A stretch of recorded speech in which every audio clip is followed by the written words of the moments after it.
There we go. Okay. Okay, we'll do it live. Do we have any troubleshooting we want to do? We did all the troubleshoots. Well, I wanted to see. I just added this to the soundboard. Let me see if this works. Ba, ba, ba, ba, ba, ba. No, that ain't it. Is that you masturbating in your goon cave, dude? I thought that was going to be the thing I wanted. Never mind. Anyway, welcome to Corn Fed Saturday, folks. We got myself, Dolphin Pruitt, Dave Wrong, the Stinker, as always, and joining us are Big Red, Andy Malafarina. Hello, Andy. What up, guys? Thanks for having me. Thank you for doing it. It's good to see you again. Good to see you. I was going to say, you guys probably know each other, like, from actually knowing each other. Yeah, the last time Andy and I saw each other, I was still wearing the grippy socks. Yeah, it was like it was after. I remember it was right after one big go of it, and then it was before you left New York. So I remember. Yeah, because I was still. Yeah, because I was still having a go of it. So Yeah. I was not doing too good. Yeah, I remember you were telling me a lot about cobalt. I remember there was a lot of conversation about cobalt. He's in lithium now. He's heavily invested. I got to tell you, lithium has been profitable. So I was not wrong. Nice. I was just really early, and I might have had gone about it the wrong way. Oh, you're just going to that makes sense. But I was really interested in not what would you call them? Not precious metals, but I guess like minerals, like lithium, cobalt, nickel. I said these are the raw materials that will replace the oil industry. So we got to. Well, I gotta get you were on to something because I was listening to something recently about like all the shit they have to do to get cobalt for the batteries for the the EVs and shit like that. So. You were onto something, you know what I mean? Yeah, probably the voices telling you about cobalt weren't real. That was probably just the problem. Yeah, he might have been tapped into the. Well, I think this would. By the way, we also have Ian William here from the rock and roll band Holy Coast. Holy Coast just dropped their new album. It's called Such Strange Ghosts. Ooh. It's available. Very spooky. Yeah. Really, maybe turn the lights on for this one if you get spooked easy. Yeah, ghost is scary. And so this is who's here for Saturday. But because I think all that was happening to me. This was like 2021 going into 2022, so there was a big EV bubble at that time. Mm-hmm. So it was in the news a lot, and so when you go to a psych ward, one of the things they try with you is they go, let's get everything out of your system and give you lithium. So they were just like, making me take lithium, the kind that's medicine. Yeah. It's probably not the same that goes into a Tesla, but it's probably not the same. No. It is the same thing. It's like the way that. You can get lithium off of Amazon too, like a supplement.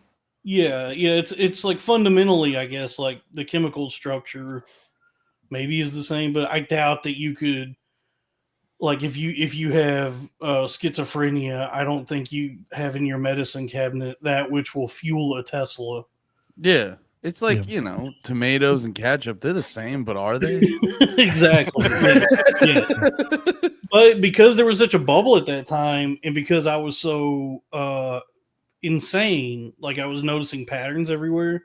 Yeah. You were giving me lithium. And you were one of the early noticers, Dalton. I was one of the early noticers, but they sacred geometry. They were giving me lithium, and then the only thing they have entertainment-wise in a psych ward is just the paper each day.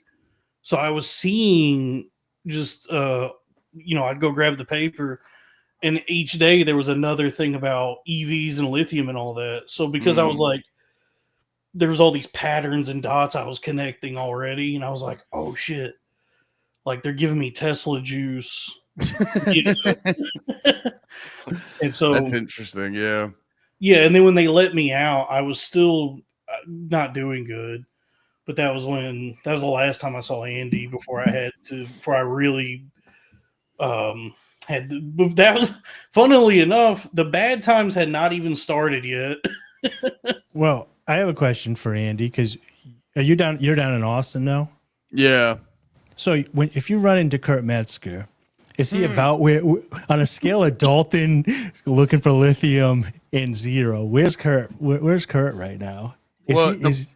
I mean, I don't know Kurt personally, but I've been in green rooms where he's like going off, and it's entertaining as shit. Actually, the first week, one of the first weeks I was here, we were all doing a 4th of July party. It was a bunch of us, and Kurt Metzger showed up, and I got to listen to him for about an hour straight, just go off about, what's going on, and that was actually really entertaining. I was like, Austin seems nice, but I don't know if he's on Lithium or whatever you asked, but I'm sorry, that was rude.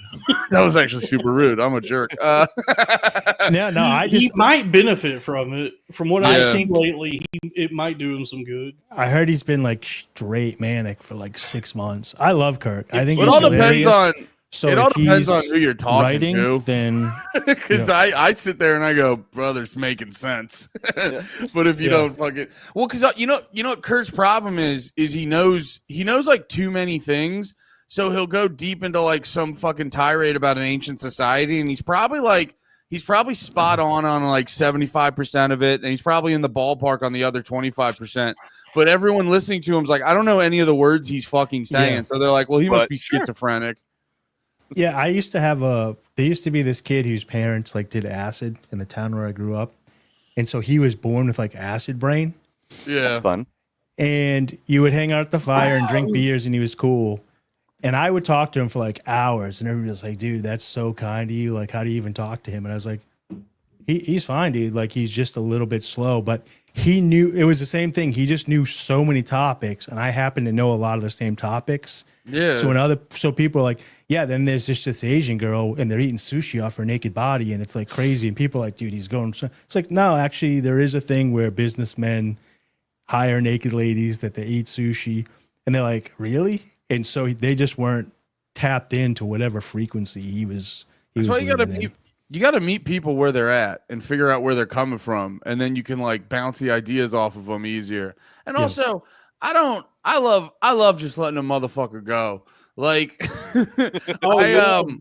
dude, it's the best. Like I do those Porsche tour shows with Robbie Bernstein all the time. And like this dude came up and you could tell he doesn't have anyone to talk about this shit. It's like, so he came up, he gave me a copy of that book, Behold the Pale Horse, which is like which printing? Did he give you the real one?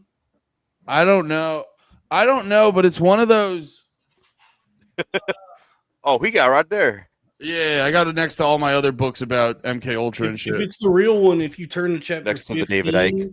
If you turn to chapter 15, it should be the entire Protocols of the Elders of Zion. Oh, nice. I didn't even know that. You know what it was? I got this a couple years ago and I wasn't aware of all the shit. So I got about 3 chapters in and I was like, I'm really scared and sad. So I put it down for a while and I never opened it back up. Oh yeah, it does have chapter. Oh shit. Okay, yeah, it has chapter 15. Nice, dude. So well, I just Still knew got it, Dalton. Well, I knew it was like the real shit because like every page, like the text is slightly different and it's like clearly printed by like one guy in his apartment. You know, it has like that energy to it. And I was like, oh yeah, that seems like the good shit. It's definitely self-published.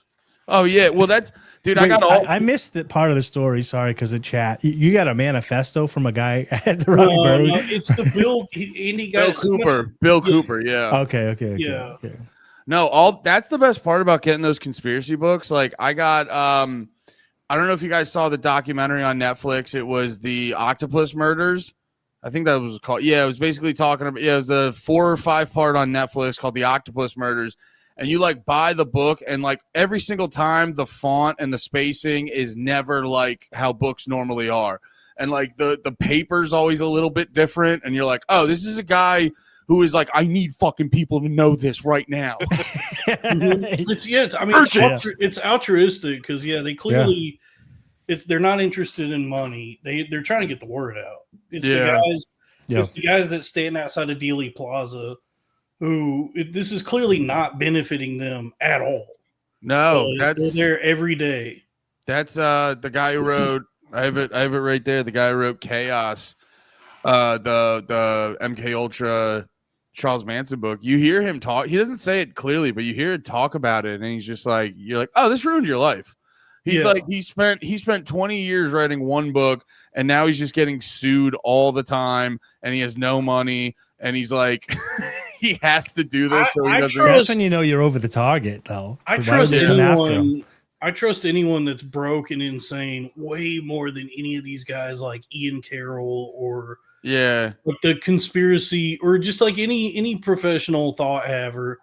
The second they look normal. The second they look normal and even an ounce attractive, I go, what the fuck? I don't trust you at all. Anyone who has like a functioning website, I don't trust them. I don't think they're in it for the truth.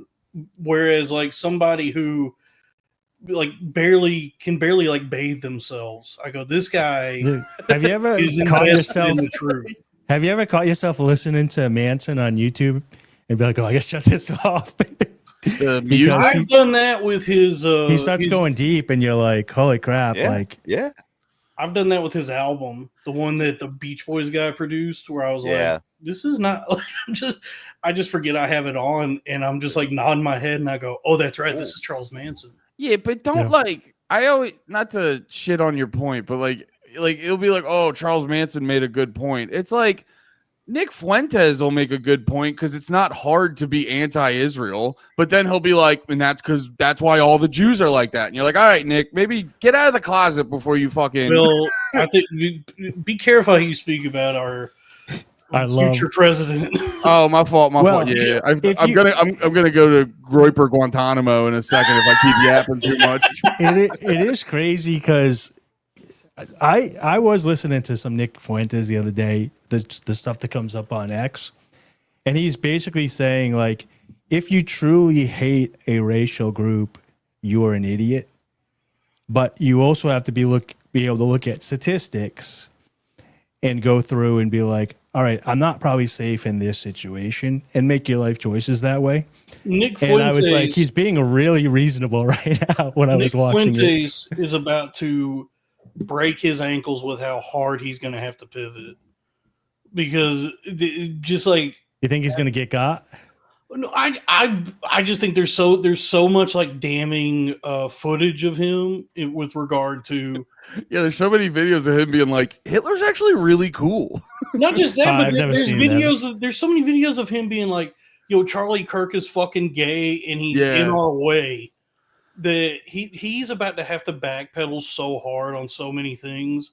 Well, now that like my dad is texting me, have you heard of Nick Fuentes? That was my favorite tweet. The girl that tweeted out a picture of, I don't know if it was real or not, but it's her iPhone message, and it says from mom, and it says, "What is a groiper?"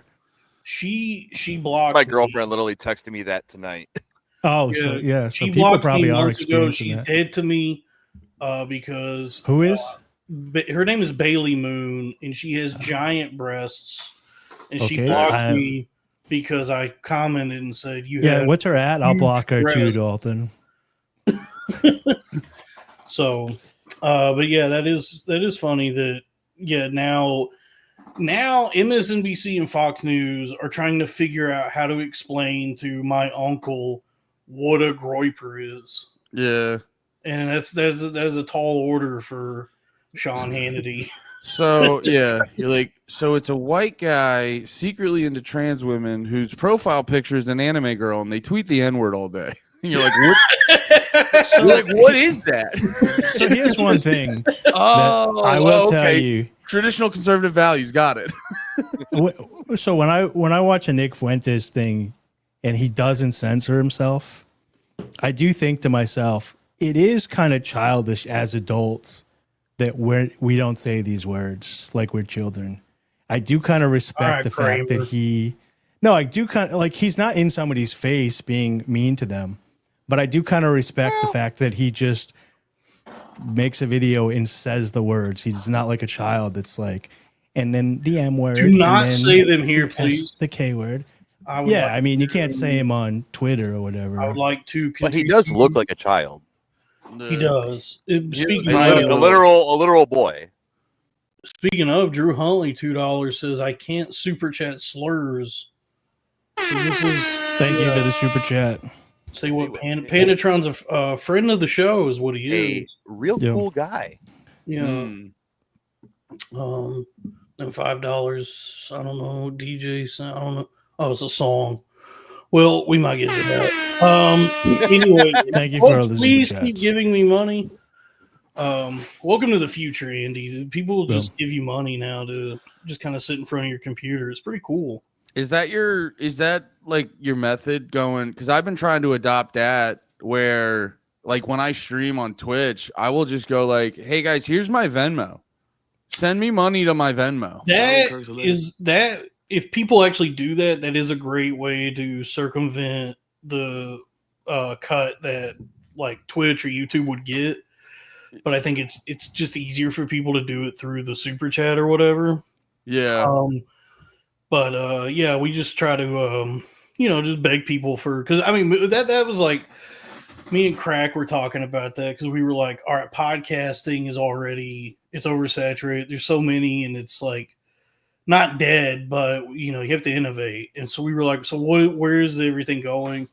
And we were like, all right, well, Kai Cenat's a fucking idiot, but he's making like $1 billion. Yeah. So that was where we like really warmed up to like the live stream, just begging, I guess just like panhandling on the internet model. Yeah. It's pretty sweet because I mean, look at this. Show me the 1099s. Yeah. Why? If you want to, while we're on the, I didn't know if we were going to touch on. We're going to have fun today. You know what I mean? There's a lot of craziness that went on this week. But if we're going to talk about Charlie Kirk, what happened? If we're gonna talk about Charlie Kirk and the Groypers or whatever, I do have a video here. If you could give me presentation rights, that we could watch. This is Yamanika, who's been cracking me up. I've been watching her do live streams about the Charlie Kirk stuff. Andy, can you say shout out Sumo Dog? Squeeze's dogs. Oh, shout out Sumo Dog. That's very important for Drew for some reason. Yeah. Well, wait. If you got to Venmo me $250 now. If that was $5, you got to Venmo me $250. Shout out Sumo Dog. Minus the At taxes. Andrew Malafarina. You have to Venmo me $250. All right. So what is this? So Yamanika has been like just working her magic all week on the Charlie Kirk stuff or whatever. Since it dropped, she's been doing lives and everything, and she's been cracking me up. But this is just something quick and funny that I thought we could bring to the show. So I'm sure you guys know Yamanika. Charlie Kirk's alleged shooter identified 2020. Who is this nigga? This the nigga that shot him? This the nigga y'all want us to believe shot him? Ain't no way.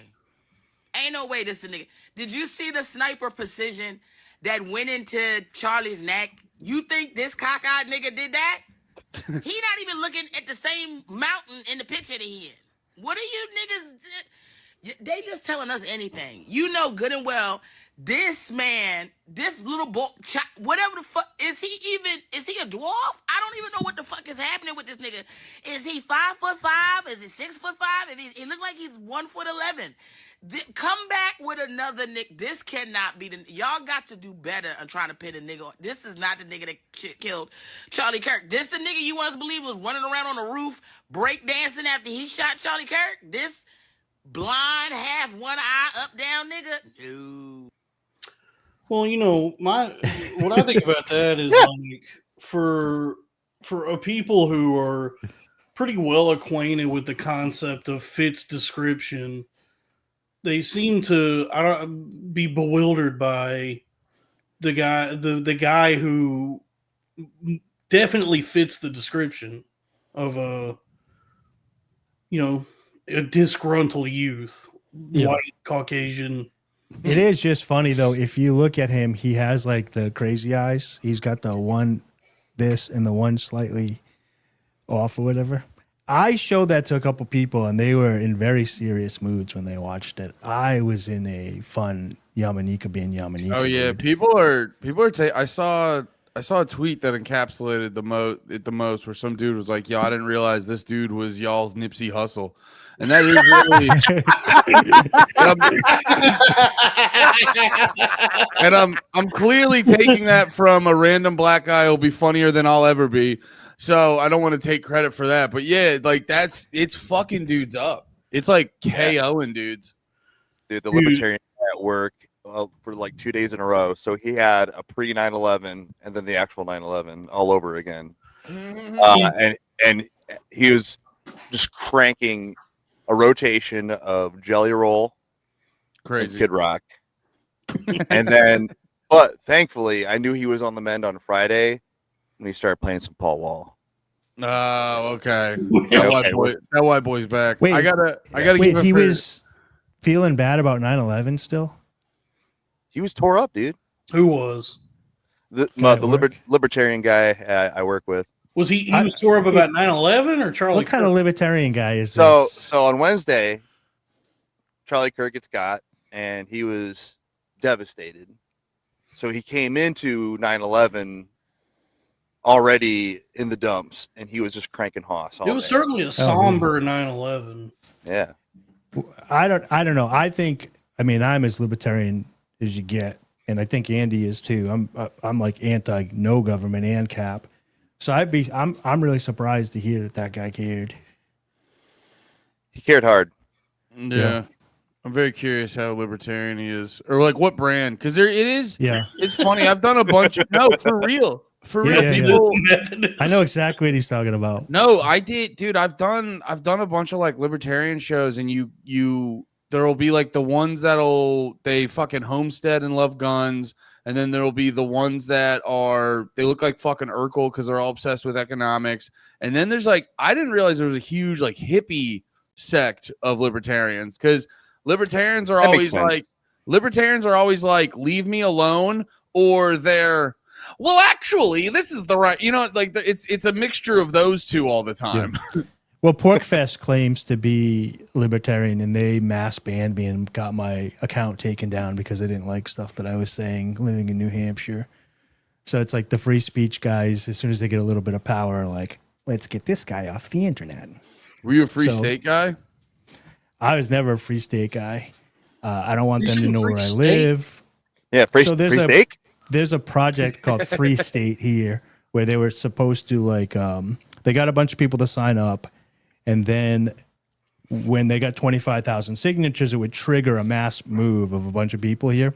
Well, what happened is some dumb broads, some women got involved, and they were like, we need to do outreach. So instead of it being this organic thing of people actually moving, they were like, let's go to the LGBT place and get and spread the message and get women and all. And so they just got all these signatures like they were activists, instead of it being this grassroots movement of people that wanted to start an enclave.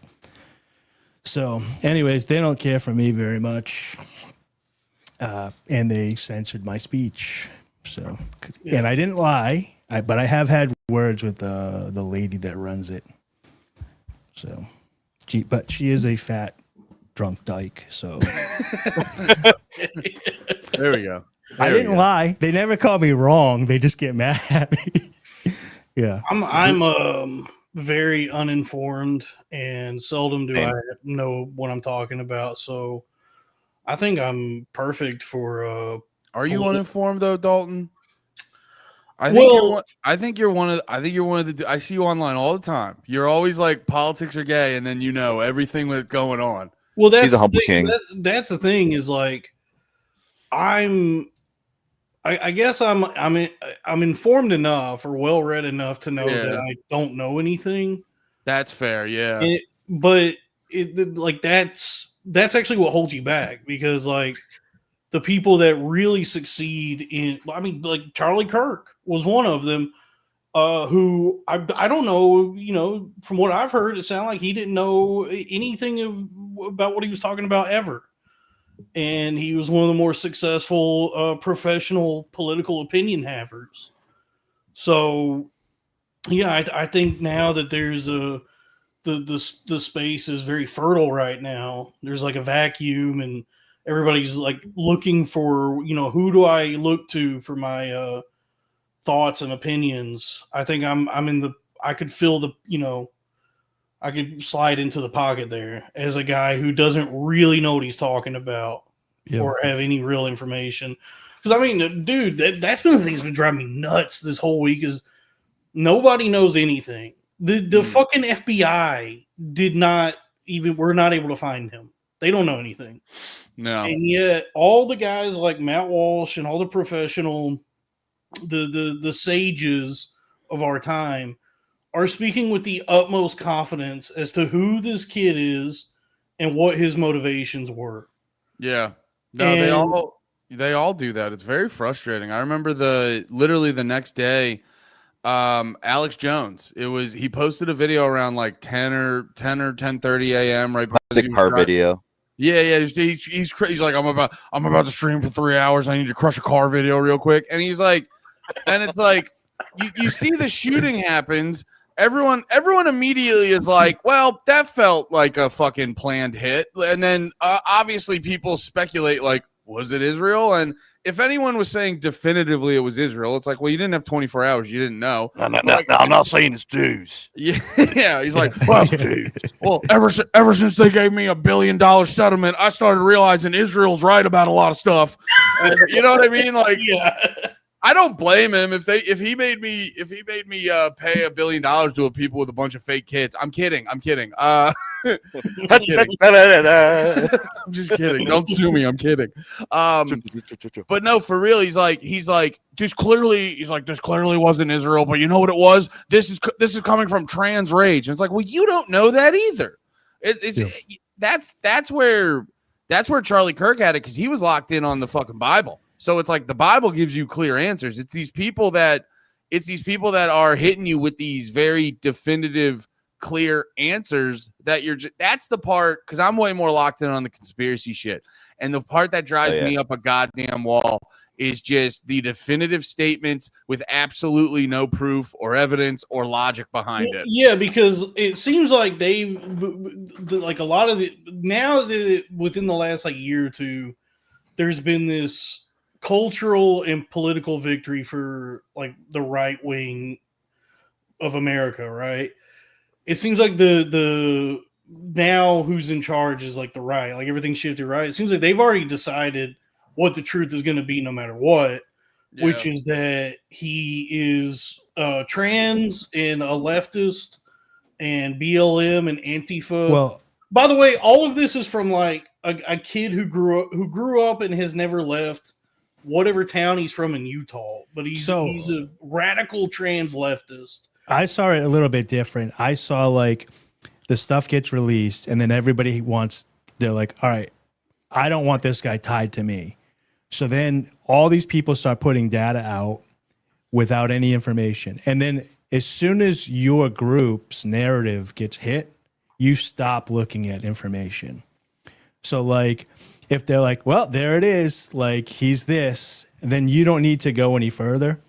And then when the actual evidence comes out, if you've already got the answer for your narrative, you don't even look at the new stuff. No. What kind of intel tells me that these boys have Sailor Moon avatars? It just what it feels like, and because I think Andy and I have similar propensities for conspiracy brain. It sounds like. Oh yeah.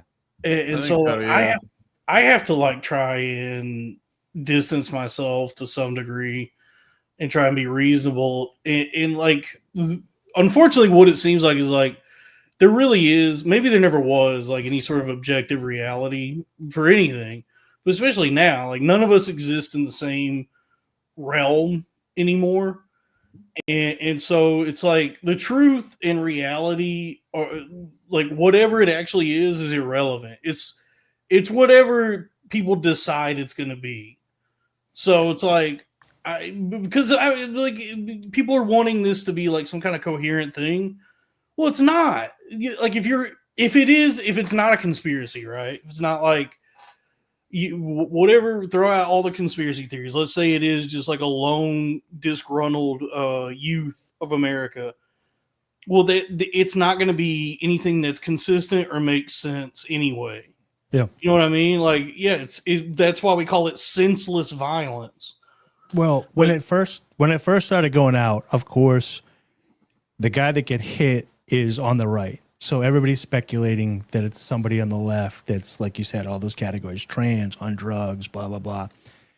So then they released the photos of once they determine it's not the old dude that looks like the uncle from The Sopranos. His pants around his fucking ankles. Yeah. I think I they felt did that in my fucking soul. but I think they did that so he wouldn't run away. Not that they could get run away, but like I was thinking they might have done that like shackle ties.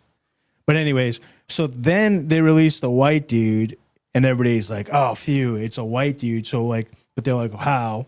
And so then a bunch of people are like, "Okay, they got him." Like, and they stop watching, and then more stuff comes out. Now they're trying to say that he was raised Republican, but he has a trans roommate. So now there's another group of people that have jumped back on to that narrative. Housing's so unaffordable now. It's like you just got like if you find your roommate however you can get them, dude. Well, I'm just saying it's funny to watch like people like there's this whole trail of stuff, and people will get on the train, and then when the stuff that fills all their check boxes for what happened, they stop.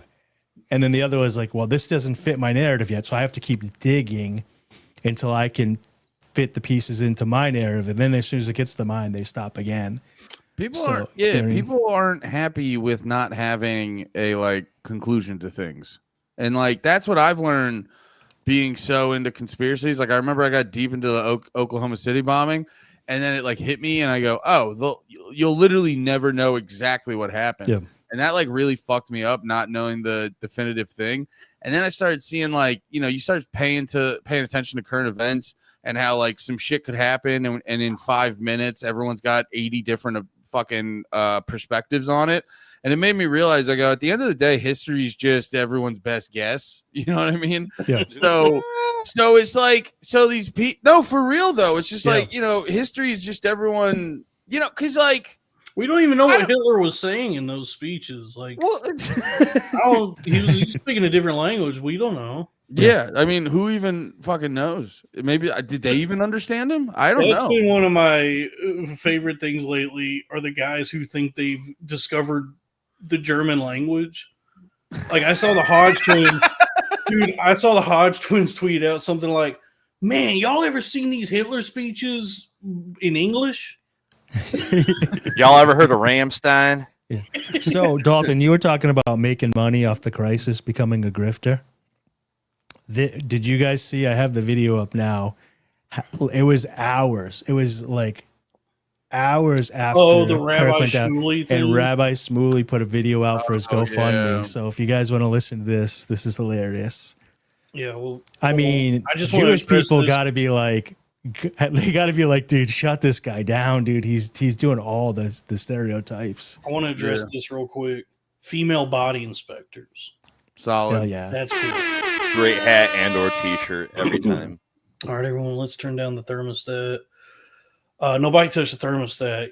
Not in my. Turn the damn lights off. The electric bill is through the roof. Too damn high. It's too.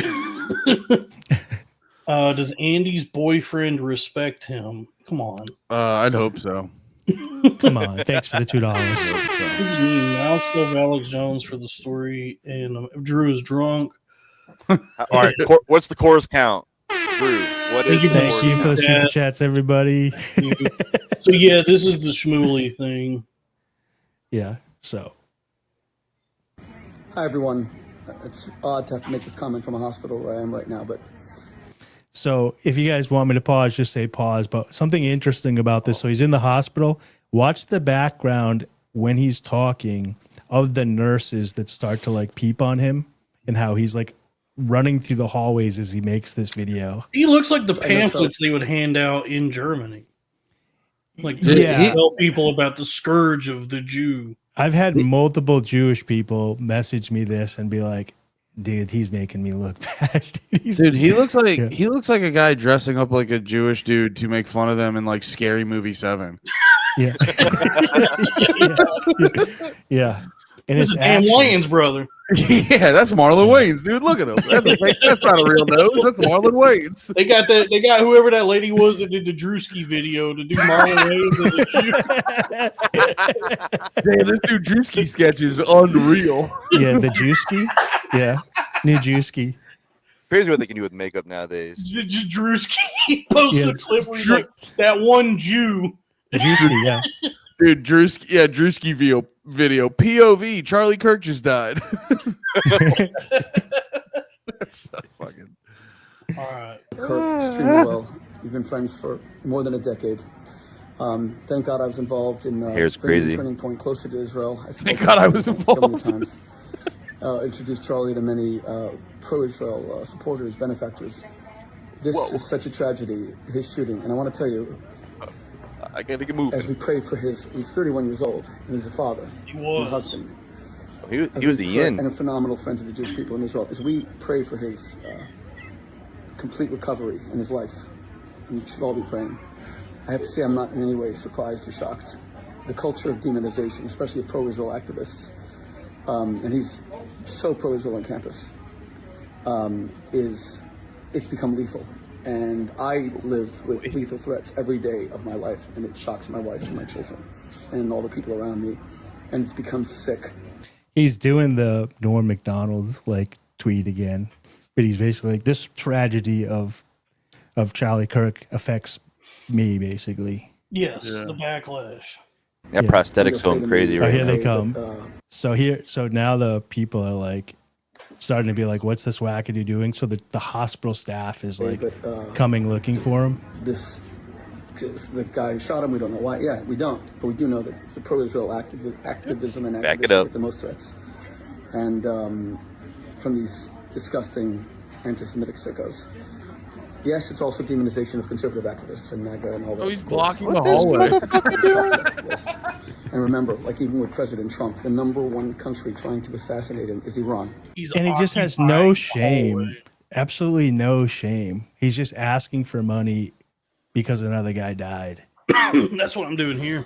Not because of trans stuff or anything, but because of Trump's incredible support for Israel and how he took out Qasem Soleimani. So I pray for Charlie Kirk, and all of you should pray. My show's going to be dedicated to him today and his recovery. Watch it soon, God willing. Yeah, so Trump still hasn't even made the announcement that he's passed. And Smooly's got a GoFundMe up to collect money for whatever. And I think last I looked at it had like $700. We may never know. Yeah, dude. Yeah, these Andy, you're in Austin now, so you should know this better than anybody. These are truly strange times. Yeah, man. Yeah. Just one day at a time, dude. But, How are you? By the way, Andy, how are you liking Austin? I like it, man. I like it. It's fun. It's I don't know why people are turning it into. I mean, maybe I'm biased because I'm here and shit, and I enjoy it, and I'm having fun, and I don't know why people are turning it into like a personality to be like Austin's better than and I'm like, it all sucks and is fun in the same way. No, because it's like everyone. Well, also too, Austin, if you think about it, it's only really been like a scene for the past like 2 years max, and a lot of these other like New York and LA, they have a lot on it, and I don't know, man. I get it. There's been a lot of clips where people are talking like hella shit, but it just makes me laugh. Like everyone shits on Austin like it's fucking like we all band together and we all wake up and everyone gives Rogan a kiss on the cheek and then we do. But it's like it's like, nah, man, it's the same as every scene. There's a bunch of okay comics. There's a couple amazing comics. There's a couple shitty comics that are on for some reason. You know, every fucking comedy scene. And then we make fun of it as much as everyone else. But the one thing that does make me laugh is like you'll see people shit on it all the time. And literally every single time people come, they have the most fun ever. I've had multiple friends go like, think of my move here, man. And it's like, I mean, wasn't that DeRosa's arc? Like he was so anti going to Austin for so long, and then he's there. DeRosa. oh yeah, that what because it's like I get like I'm also biased because I'm more partial to the general layout of how Austin is. I like the fact because I live like 20 minutes outside of Austin. I like that I can go to Austin, step over a couple homeless people, fucking hang out on 6th Street. You in Round Rock? No, I'm like in the Pflugerville area, so I'm near Round Rock. Yeah, but yeah, and then I get to leave and live in the suburbs, and like I remember just all the times driving into New York from Jersey, and then you're in New York, and it takes fucking forever, and then you find parking, and it costs fucking $20, and then when you got to leave, it like, oh, it might take 2 hours to get home tonight. Who knows? You know?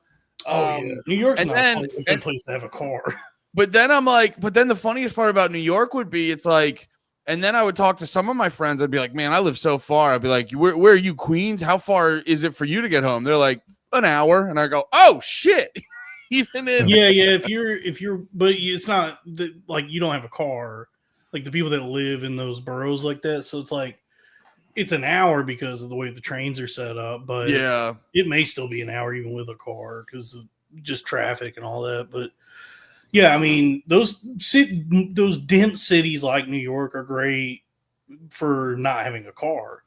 True. But I mean, but Austin does suck. I'm going to say like, no, like, so like 6th Street is scary. The club is cool. The fact that there's other clubs like Creek and Cave, but no one actually lives in Austin. So everybody's like, oh, I moved to Austin. It's like, no, you go to the club in Austin, but as soon as you're done, you're like, get the fuck out of here and get to the suburbs. Don't get me wrong. In the middle of the night when 6th Street's bumping, if they dropped a bomb on there, very few would be lost from that happening. Yeah. Like it's one of those bars. It's one like because they don't do it anymore, but for the longest time they'd shut down the whole road, so you just walk in the middle of the road, and it would be like a mini Bourbon Street every weekend. And it'd be one of those, you'd be in the middle of 6th Street and you could just hear the music in every bar very clearly. It was one of those bars that was just like fucking nuts to butts, super loud the whole fucking time. I don't, if it wasn't for comedy, I would not be there. Yeah, you know what I'm Texas, saying? but I'm saying like Texas is nice. Like there's stuff to do in Texas. But when I was in Austin itself, really all you want to do is go to the clubs, and then you want to get away from Austin into the surrounding areas to have fun. Yes, 6th Street and South Congress are pretty fun. 6th Street is scary now, dude. I went there and I was like, well, I was alone, so I didn't have a squad with me, but like walking around 6th Street at night, I was like, oh yeah, this might be it, dude. I might have made a mistake. I don't know. I think they definitely overhype the homelessness, even though it is like, it is crazy how many people they just let sleep outside. But it's just that one road. That's why. Like, if you go, the roads are so wide. If you go like a couple streets over, there's nothing. There's nobody walking around. There's hardly any homeless. So it's like they all like condense on 6th Street for some reason. That's what it felt like when I was there. Yes and no. They make their way to different places. It's weird down south how many homeless people you see. Like if you go to Circle K or something like that, the gas station, it's actually shocking how many homeless people you'll see like begging outside of those. Yeah, I don't know. It's, here's my thing is like everyone always, like whenever people shit on Austin, I'm like, yeah, but like everywhere else fucking sucks ass. You know what I mean? Like the same. And it's like no one down here pretends like it's some fucking mecca of comedy. I think it's $25. No, I was more saying like when you're at New York, right? Even if you're not near the clubs, the city's so big that you actually live in New York. And same thing kind of with LA. No, it's about, but I don't know anybody that moved to Austin for comedy that actually lives like in Austin. They all like go to the club in Austin, and then they're like, yeah, I moved to Austin. It's like, but you live in a suburb that's 20 minutes out. In Travis County. Side, you know what I mean? It's also which is the life. That's the way to do it. I'm just saying, like, no, a lot of the downtown in Austin living is the like ultra rich shit. It's like the issue that people have with Austin now, like what really chaps folks' hides, is that the signs in the shirts always say "Keep Austin Weird," and it ain't weird no more. Now it's it's tech and entertainment, and now it's like a trendy. They still had good music when I went. When I was going to Austin, like 10, maybe like 10 years ago, in the years I was in Dallas, and we would go to Austin every now and then. It was like there was nobody there that had any hope or had a future or was like going to that was doing anything where they thought that this was going to pay off. Everyone living in Austin has a job that they can't believe they're making that much money at 25. Like that is, I will say that part does suck ass, because that's what I always hated. Whenever I would go in to like do a spot or go to do Gas Digital, walking around Manhattan, it was all a bunch of people just like cosplaying like they were gonna be fucking Carrie from Sex and the City or some shit. And Austin has a lot of that energy. Everyone you meet is like a transplant who's getting way too much money to do a fake job. That does suck ass about like it. When I was going to Austin, like when like somebody would reach out to me and be like, "Can you come do a show here?" And it was at like a coffee shop or something. It was like everybody I talked to worked at like a VHS rental shop, like a video store, and I'd be like, how? You know, they had like these weird esoteric jobs that you can't believe still exist. Where it's and it was like more of like an arts community, because there was like this one apartment complex that the superintendent or the landlord was an open micer, so everybody was living there for like, what the hell is that? Sorry. Oh. I was loading a video. I didn't think it was going to play. Sorry. Anyway, but yeah, everybody was like living at this one apartment complex for like $300 a month or something. So you could just work as a bartender or something and be happy in Austin. They would, and everybody would do shows at like Kick Butt Coffee, Velveeta Room, Esther's Follies, Cap City, if you were actually trying to have a career, I guess. And then when all the tech and entertainment came in, Austin stopped being that, and then it became what it is now, which is like an industrial powerhouse, which I think is like why a lot of people take umbrage with just the city now. I mean, I guess my thoughts on it are, because I grew up in Texas, is that summers in Texas are some fucking bullshit. So that sucks. That ain't wrong. When I went, and it was actually the summertime, I was about to drive to Round Rock. I was staying in between Austin and Round Rock, and I was playing poker at the lodge. And I was about to drive for the day, and the person at the front desk was like, whoa, whoa, whoa. He's like, you might want to take an Uber if you're not from around here. And I was like, why? He's like, well, we're having a rainstorm, and it's going to slick up the highway, and you're not going to be used to it. And I was like, oh, I live in New England. Like I deal with snow all the time. I went to get on the highway, and the highways are crazy. Like they're like 6 lanes, and people like cutting you off and going. And it was super slick because they hadn't had rain in months. Oh, so it made all that. Yeah, you got the hydroplane, and so I immediately turned around and was like, okay, well, I guess I'm going to die in a black Civic today because I'm going to get an Uber to go there. Yeah, Austin doesn't do a good job of preparing for inclement weather. Nowhere in Texas. Yeah. It happens not as often, but it regularly, and yet nowhere in Texas is anybody preparing for rain or snow. Well, it was crazy because it was like 100 degrees, and I was like, oh, it's not too bad here. And then that rain day happened, and the next day was miserable because there was now humidity in the air. Yeah. So I just walked out of the house, and anytime I had and I put a new clothes on, take a shower, go play poker, and then you just walk out, and you're like, oh, my clothes are ruined. Like, I'm just soaked right now. Yeah. I remember one of the first times it rained like crazy hard where you're like, oh, it's dangerous to be driving right now.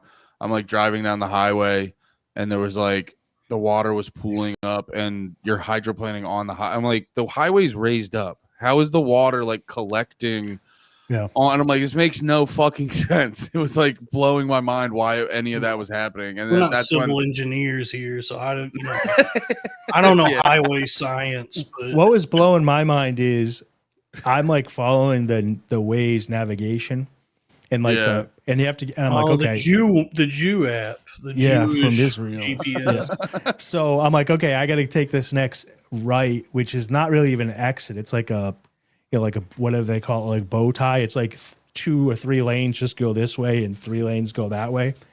And so, I get over early and I'm about to turn, and then somebody in the far left lane just cuts their wheel and like goes across all 6 lanes in front of you. And then you look at the license plate and it says Texas, and you're like, bro, you live here. How did you not know to get over?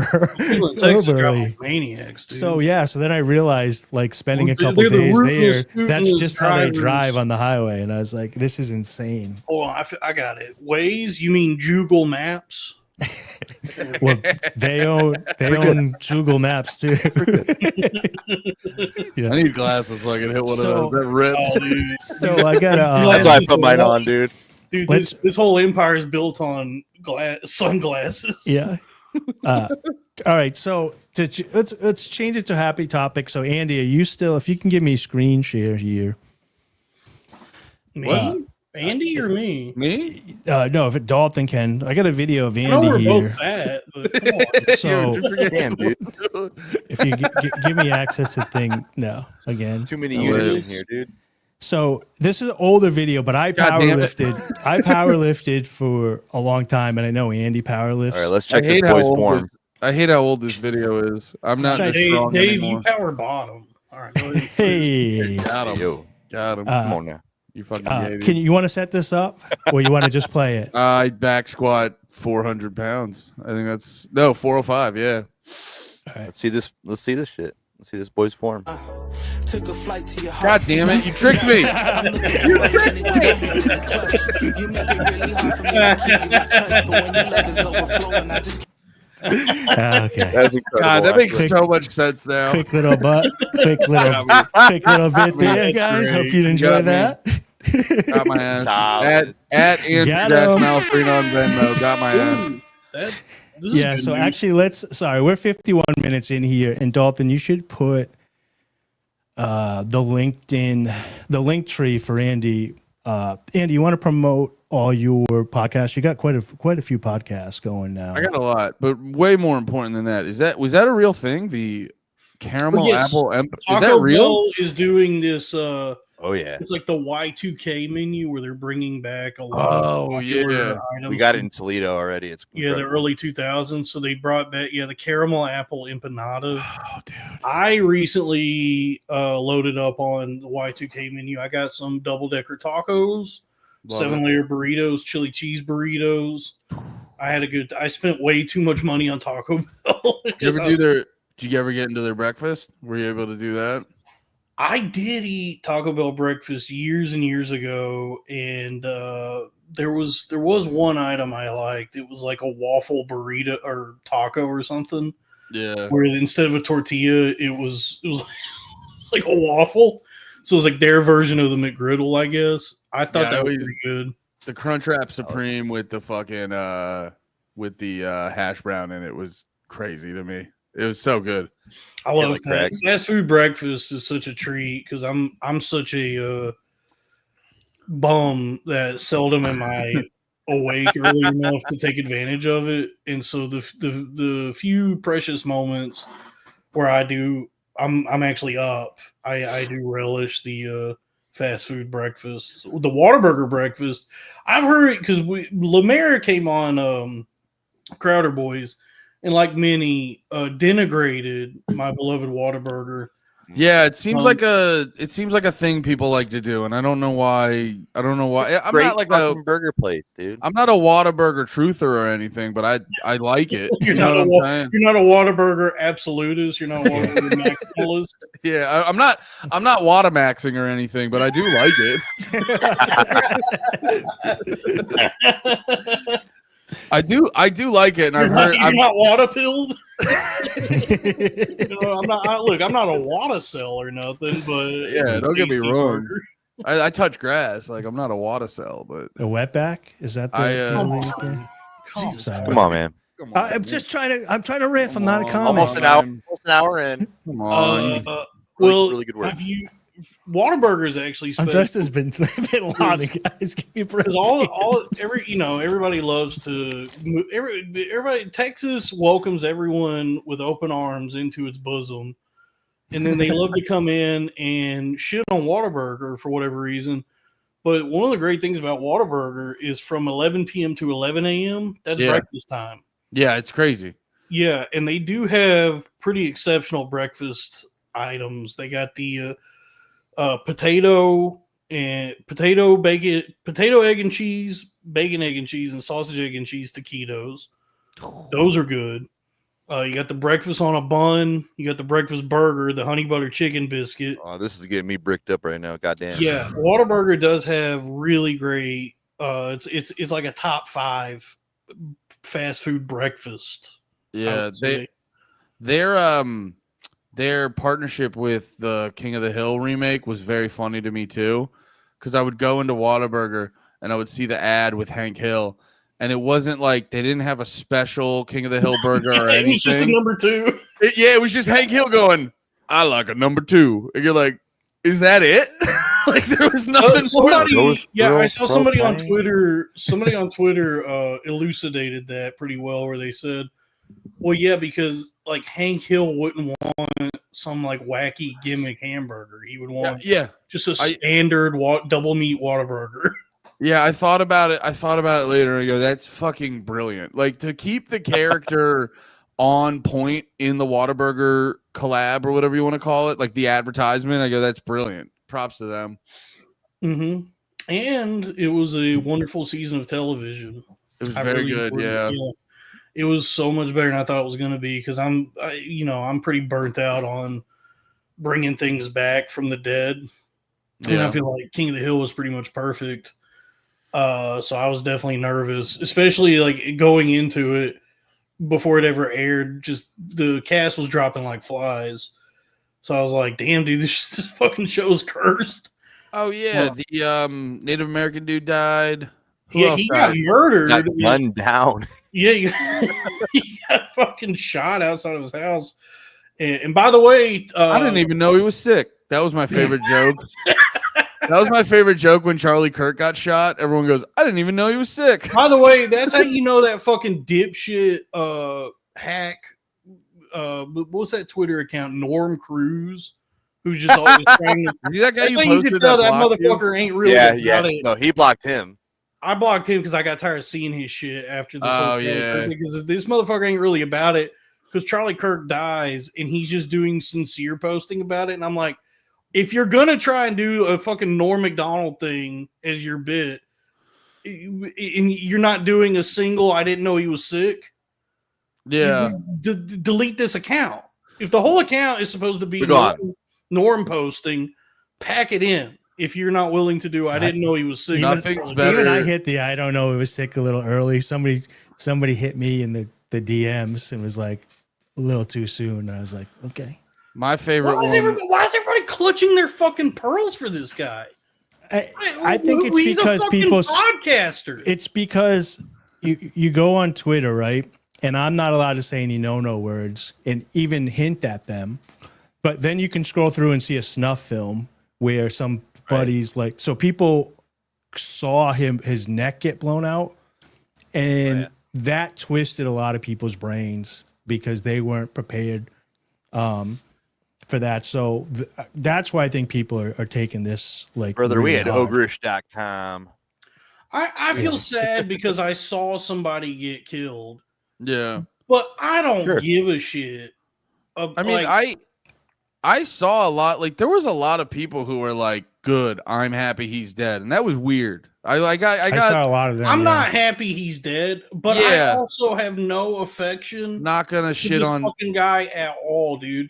He was a content guy. He was just like a YouTuber podcaster who just went around college campuses to be snarky at people. So and they're acting like fucking John McCain died again, or they're acting like an American hero, like the entire SEAL Team 6 was got killed or something. It's I reached out to a lot of people to try to understand, because I didn't really know who he was. I knew him in the background, but more like he was just somebody like Ben Shapiro that I made fun of from clips. I didn't really like whatever.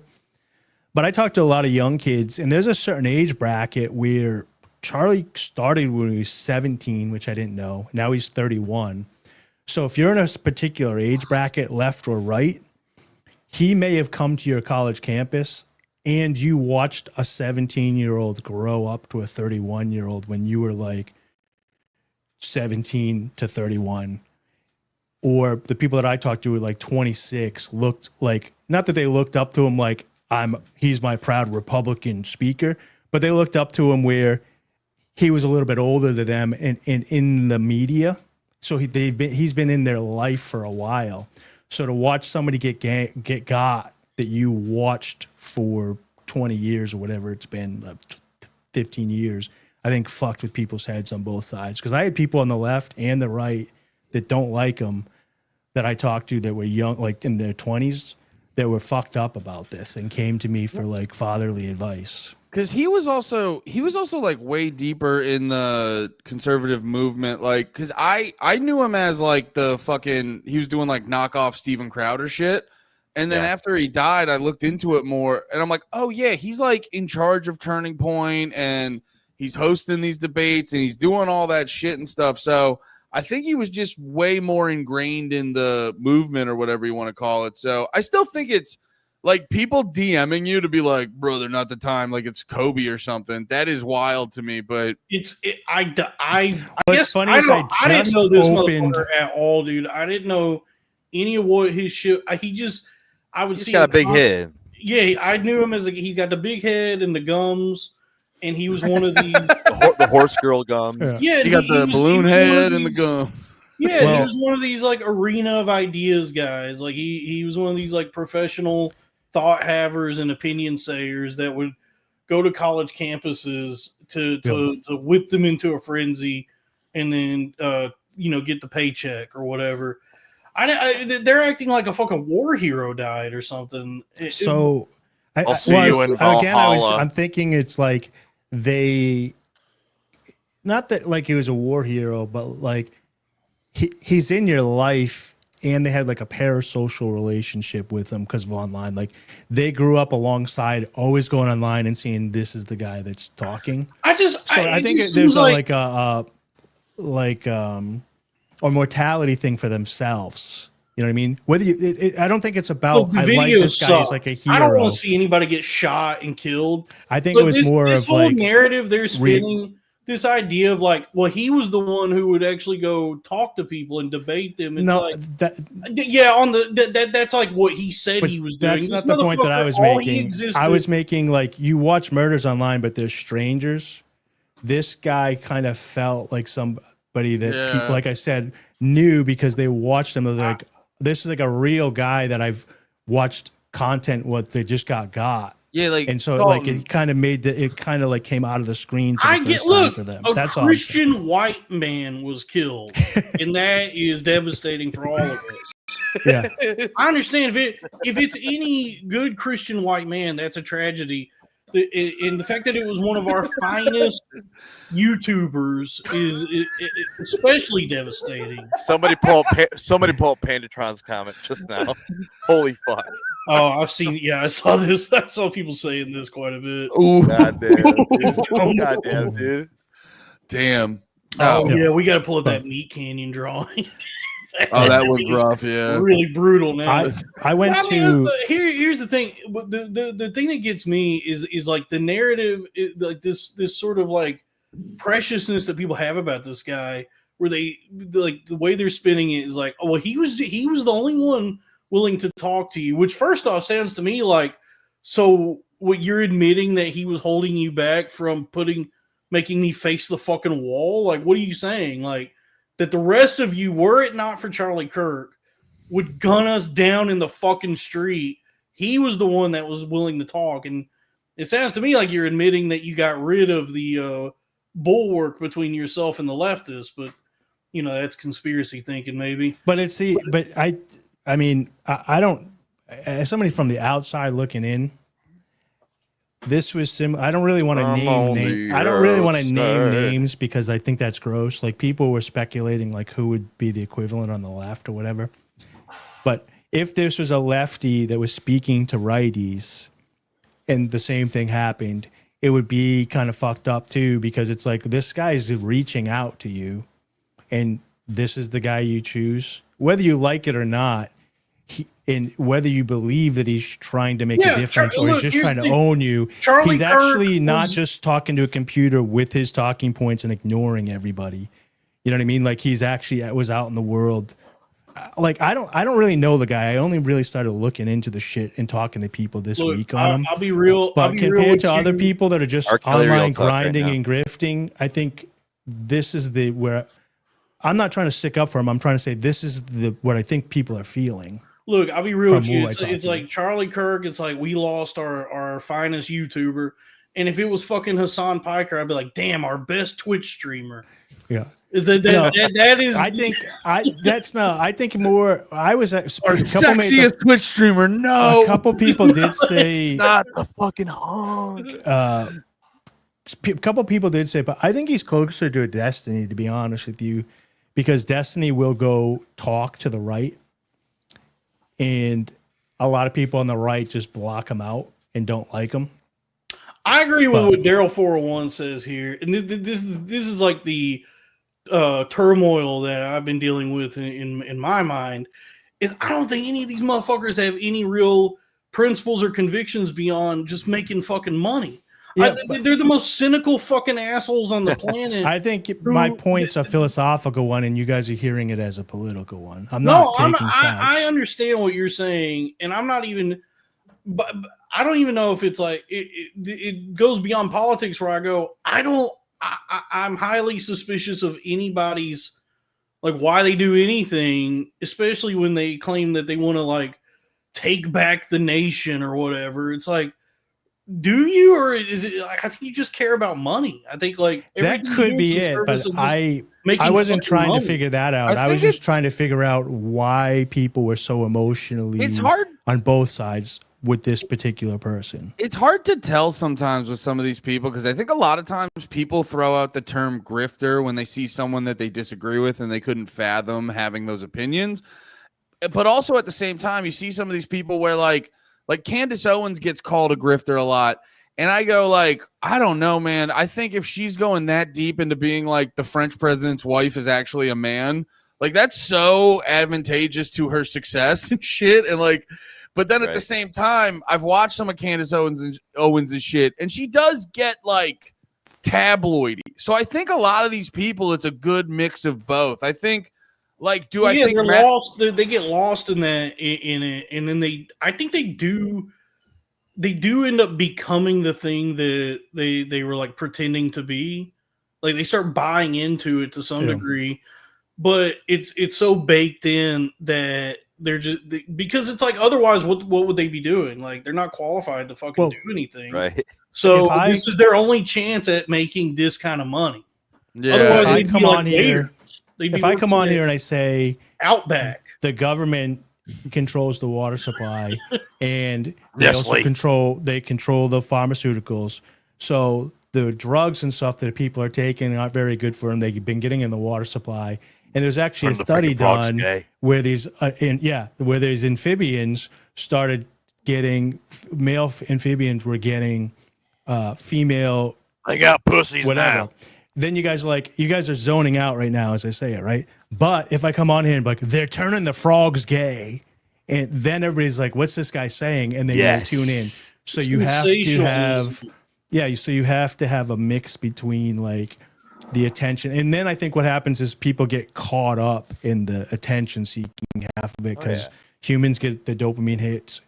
I think it's disingenuous to say that he was like interested in the spirit of the marketplace of ideas, like actually talking to people. He clearly was just like owning the libs with facts and logic.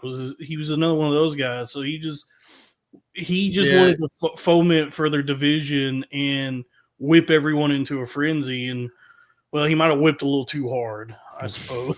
Well, he whipped right to that nene, dude. God damn it! I was gonna I wanted to make a whipping nay joke. Well, Hey, You know listen, that- I just want to know. that kid like killed his cousin. Yeah. the whipping nay. The whip it. Yeah. The now watch me whip. That kid, like, he's in jail right now for murder. My 13-year-old told me that. Yeah, I'm 35. Hey, guess what? You can now run for president. Well, guess what? I'm 2.5 times as smart as him. Guys, do you care if I grab a beer real quick? I'll be right back. No, I don't No. know. Hell yeah. Actually, having let's a do wonderful Andy's. time. Grab I'm going me to do your one? plugs for you. So when you Oh go, yeah, go. So- Panties in the mouth. Big red in the morning. Drag the lake. No more heroes. throw me up on share screen, Dalton, if you don't mind. We do have a song request Michael's been itching to get to. Okay. So I can pull that up I just next. want to reassure Michael that is queued up. We're just having such a great time with our guests. What is this? So yeah, so this is Andy's. So you go over, follow Andy on Instagram at Andy Malafarina. He that boy. And then he's got this LinkedIn tree. This is where you can find him on Twitch, Pennies in the Mouth podcast on Patreon, Drag the Lake, No More Heroes, and Big Red in the Morning. He's all over the airwaves. He's a professional broadcaster now stationed in Austin, Texas. And then His we live also streams are have, so good, dude. and then I think Ian wants everybody to go over to X. Is this your main site that you want people to go to? Oh, the everything no. app. The The Everything app? app. No. Yeah, so we can I'm an pull up your Instagram guy. LinkedIn. So if we head over to, There you go. let's head over to your Instagram. So let's head over to Holy Coast Band on Instagram. We have the Look at LinkedIn those tree there. Adidas You can find the pants, Spotify, Instagram, YouTube channel, Bandcamp, Apple Music, Facebook, and Twitter. And while we wait for Andy to come back, why don't we do a little musical interlude here with some Holy Coast. Do you want to introduce this song? You got anything you want to say? Yeah. This is track 3, Ashes in the Breeze. It is my response to one of our guitar players is a fucking insane riff writer, and I was like, fuck, I gotta start writing actual riffs now. So this is my response to that, and also we're all early 2000s metalcore kids, so we have a little bit of that in this one. Okay, perfect. So chat, before I pop this open, I have this going through my professional roadcaster now. So let me know how the music sounds. I think we're going to have, the music is going to be much better now that we do it this way rather than through StreamYard. So if it sounds better, let us know in the chat. And here we go. Ashes in the Breeze.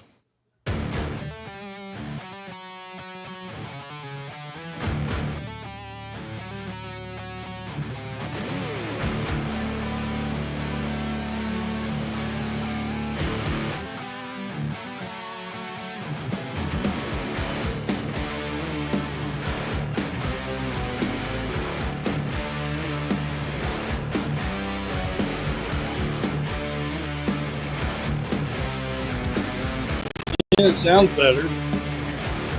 Yeah. Wow. Love it. Broadcasting.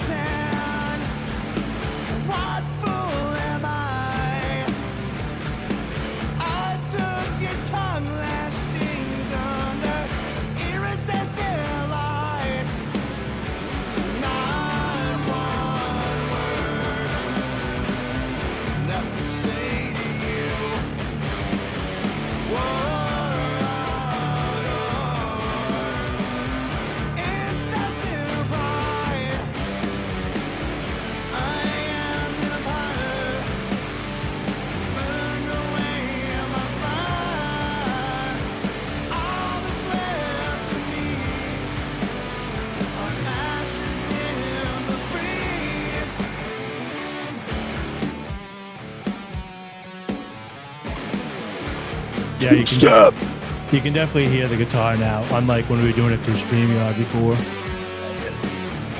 We got a whole studio going on. Professional. That sounds nice.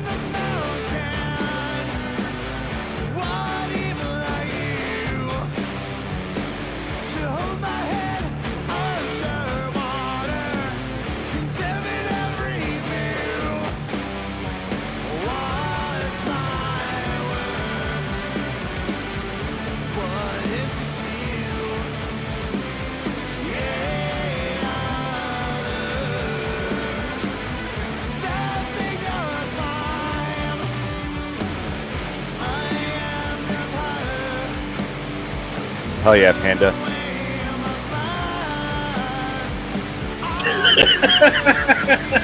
Creed mixed with a Sonic sound. Yeah, dude.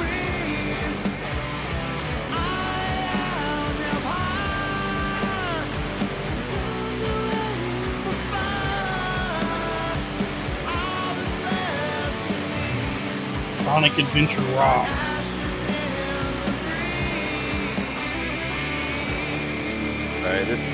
All right, this breakdown right here. This is Andy's era.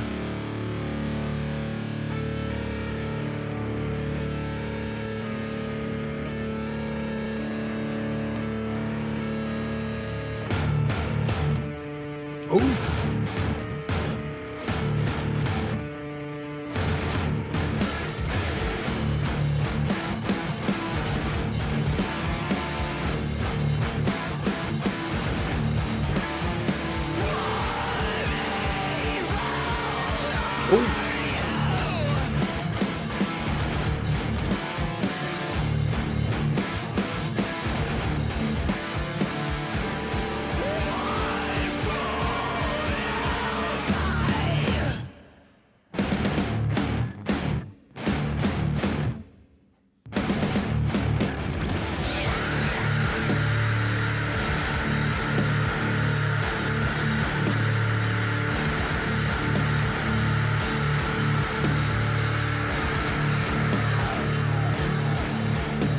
And then I passed out.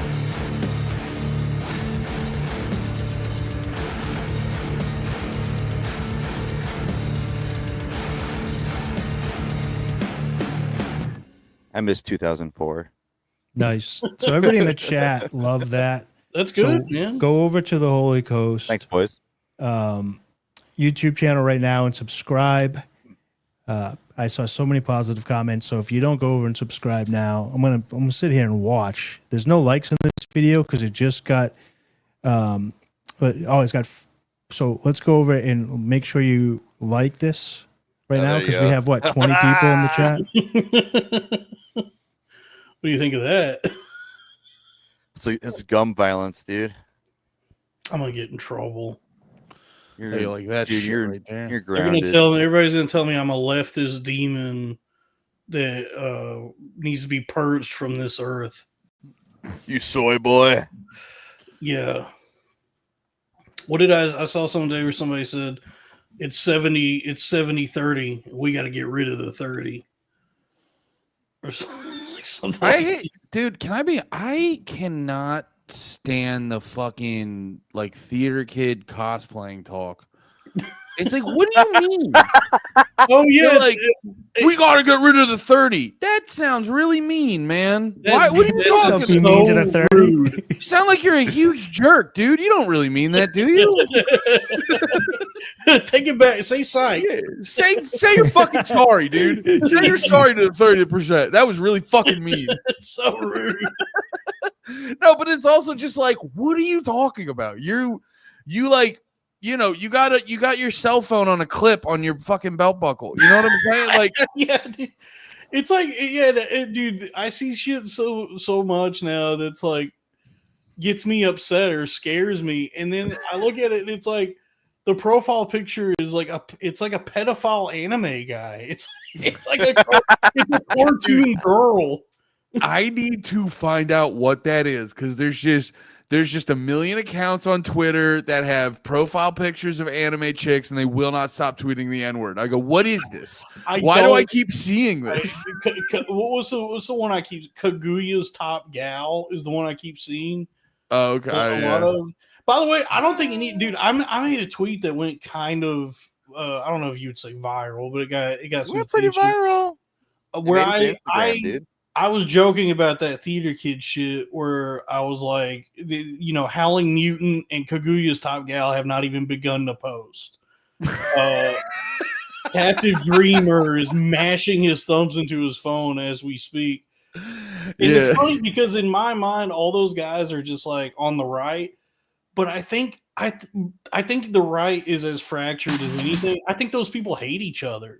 Like from what I'm seeing, each one thinks the other is gay.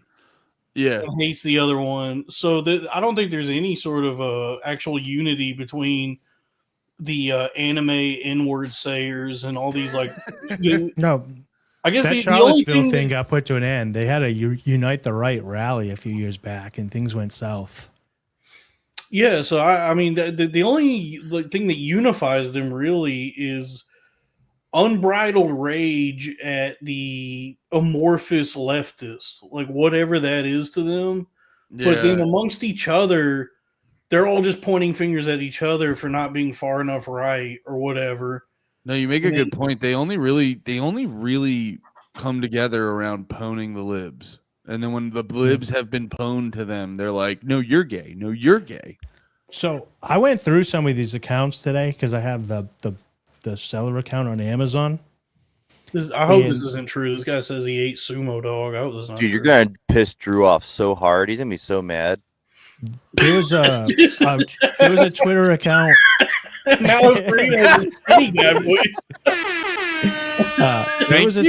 There was a Twitter account that posted a video of like two kids cheering, like they were like something good happened today, and the kids were like, "What, the president died? What, JD Vance died, or whatever?" And it was like young kids, and it was going viral. And the comments were like all boomer comments, like just all visceral, like jumping to conclusions.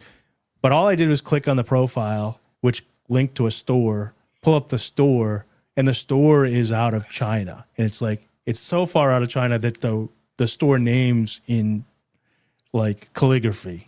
You know what I mean? I don't know what it even said. Too. Yeah. So it's like, this is just a Chinese storefront farming American rage. And I had gone through a couple of these, like during the, I don't remember if it was the stabbing or whatever. And all like the MAGA accounts were all going back to India, and they had storefronts where they were selling stuff. And the communist leftist sites or whatever were all going back to China, and they were selling stuff. So it's like a lot of the shit that's going on Twitter is not real people. It's monetized hatred from India and China. Well, and then you get a couple of people that get confused, that just jump to conclusions and don't do any research in the middle. Or not a couple. You get millions of people that listen to it and get confused and brainwashed. Yeah. Oh shit! I have a question for you, Andy. I just remembered something. What's up? Once you get past the Minority Report ident scanners, how is the Comedy Mothership? Oh,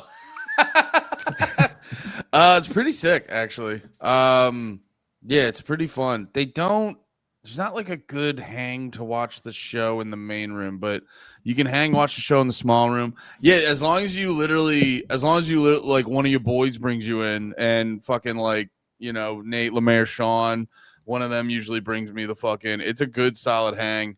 Yeah, it's fun. I don't know. It's every night I'm there is the time of my life. It's beautiful. I don't know. It's just it's the new. I've heard it's the new Mecca. Well, it's different for me because it's a comedy club with a bunch of headliners I don't know very well, and the drinks are too expensive. So I sit around till one of my friends who are past buy me a beer. Nice. You mean don't know, like they're not friends with you, or they shouldn't be headliners, like they're strained? No, it's just like it's like if you said you don't know, but I'm just trying to mean like you don't know them, like. No, it's the few times I'm in the green room, I'm sitting there and Ron White will be in the corner, and it's me trying not to look like a fucking spaz going, fuck, that's Ron White. Oh yeah, actually, I get it. Tater salad. Yeah, like that's all fucking. I did shout out specifically to Ron White, because me and fucking my co-host on Drag Leg and No More Heroes, Pat George, we were in the green room, and Ron White had no business being so fucking nice to us. He ended up talking to us for like a half hour about like random businesses he has and shit like that. He was cool as fuck. I don't drink anymore. I guess he doesn't either, but his number Juan tequila is good. Is it? I can imagine the amount he has drank in his life. I couldn't see him not having good liquor. I bought a bottle of it years ago when I still drank. It was like the extra añejo, the brown one. Yeah. And I remember thinking like, this is not just good for the blue collar comedy tour tequila.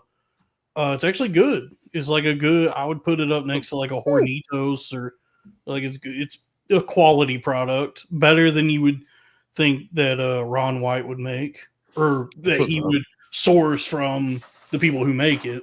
You know, I don't think he actually has a distillery that he operates. Little do you know, Dalton.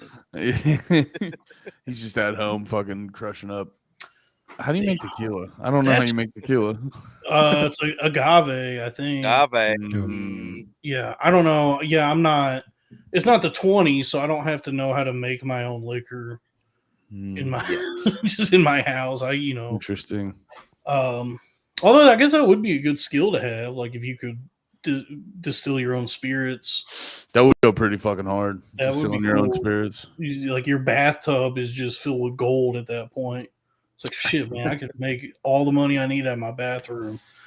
That's real success to me, though. Is like when you get to a point where you can start creating, different streams of revenue. Business tequila, toilet tequila, online streaming, Turlet wine, instant coffee. Yeah, instant coffee. We're getting a creamer. Testosterone boost. Yeah. That's like when you can become a mogul, which I never thought that I guess it never really interested me, but it turns out you have to with inflation. I guess you have to like do a bunch of different things. Yeah, do side hustles. Yes, everybody got a side hustle. Yeah, you need a side hustle. You need passive income. Yeah, that mindset needs to be a grind set. Look, the Pakistani who's doing DoorDash and Uber is the same as Ryan Reynolds doing Deadpool and Mint Mobile. Like, philosophically, it's the same thing. Yeah. Yeah. And they both have the same weird high-pitched voice. Yeah. I do have Drew Huntley's super chat video pulled up. Drew Huntley's? Yeah, he requested. Are we down. also supposed to watch some fucking new metal too? Some new metal thing. I don't know. We're flowing with Andy here. I forgot about tater salad. Andy Flow. Andy Flow. Whenever Blue Collar Comedy Tour came out, I was like, nothing will be funnier than this. You were right. Yeah. We hit the apex. You were not wrong about that. Yeah, that was when here's your say. That was when comedy peaked. You're not wrong. You know what gets me? Because like I'm like not. I haven't quit, but I'm slumbering like a Cthulhu right now. Yes, but a Snorlax. I'm the Snorlax of comedy in that I am not currently. I'm not doing it right now, other than like this kind of thing. But no, don't worry, Michael Hall. It's in the queue. I was just thinking about something though, because like you're still Andy, you're grinding, you're paying your dues, you're getting the stuff, right? I'm in the trenches. You're in the trenches. You're on the front lines. Yeah, I'm on the front lines of the comedy World War One. You got trench foot right now. Yes, from all that stage time. Also, I had a heckler recently. I have shell shock now. It's crazy what's going on with me right now. But I was not anticipating though, because like I remember it's 2025 now. So 2014 was like the first time I went and did an open mic. And I remember my motivations at the time. I remember thinking like, I forget what I want. I think I don't know. I just had some realization at some point where I said, "Oh, that's cool. There's like an art form that rewards you for being a fucking idiot."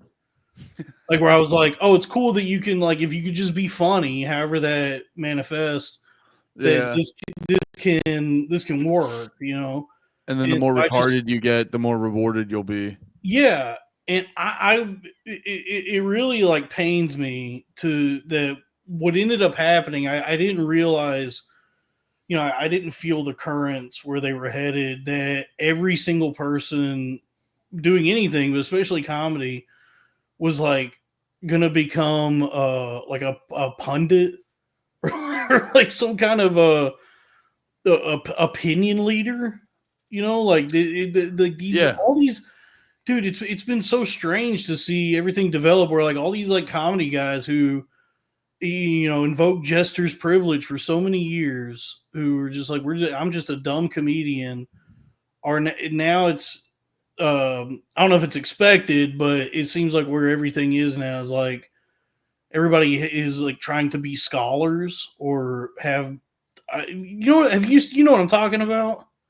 Yeah, no, no, I know what you mean. It's this weird thing where comics run into this weird thing where they're all very curious people, but then they're very curious people who are hyper fixated on like, how do I be as funny as humanly possible? And there's this thing in the back of their head there. It's like, oh, if I'm like a smart guy who knows a lot of things, like that's not a funny person. So they're always like doing this weird dance where it's like they are informed, but they're trying to do that. Like, I don't fucking care though. Fucking nothing matters. Who gives a shit, but then when the podcasting gets very popular, I think that part of them that they've been pretending to like not know a bunch of shit. Because there's a bunch of comedians out there who their whole thing is like, I'm just a fucking idiot. And it's like Norm used to do that. And it's like thing. I know a couple personally that like their whole thing, and it's not that they're like pretending to be an idiot, but it's kind of like people love them for that, and they kind of lean into that when they're doing their shit. But then you talk to them, it's like, oh, you're like a really smart fucking person. So I think it's kind of like that thing where, it's that guy who goes, I'm really well informed on the world and I know all the right answers, because the right opinion isn't always the funniest thing to say. And so I think like these guys of like trying to understand the world, because then a lot of times when you understand the world, it doesn't correlate with what audiences will laugh at. So you've understood the world, and now you have to translate that to like what audiences will laugh at, and you become like you're like Ben Shapiro. You're like a dual citizen at this point. You know what I mean? You're like I know a lot of shit, but I'm also, don't worry, I'm also retarded. Don't worry, I'm also like super fucking retarded. Yeah. So it's like this.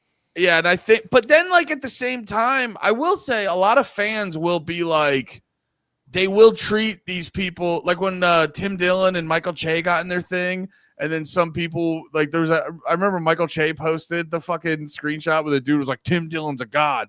So there are these people who treat the comedians as the fucking Plato and Aristotle's and shit like that.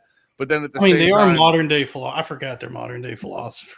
They are modern day philosophers. I mean, I can tell like Shane actually he's smarter than like most comedians I've talked to.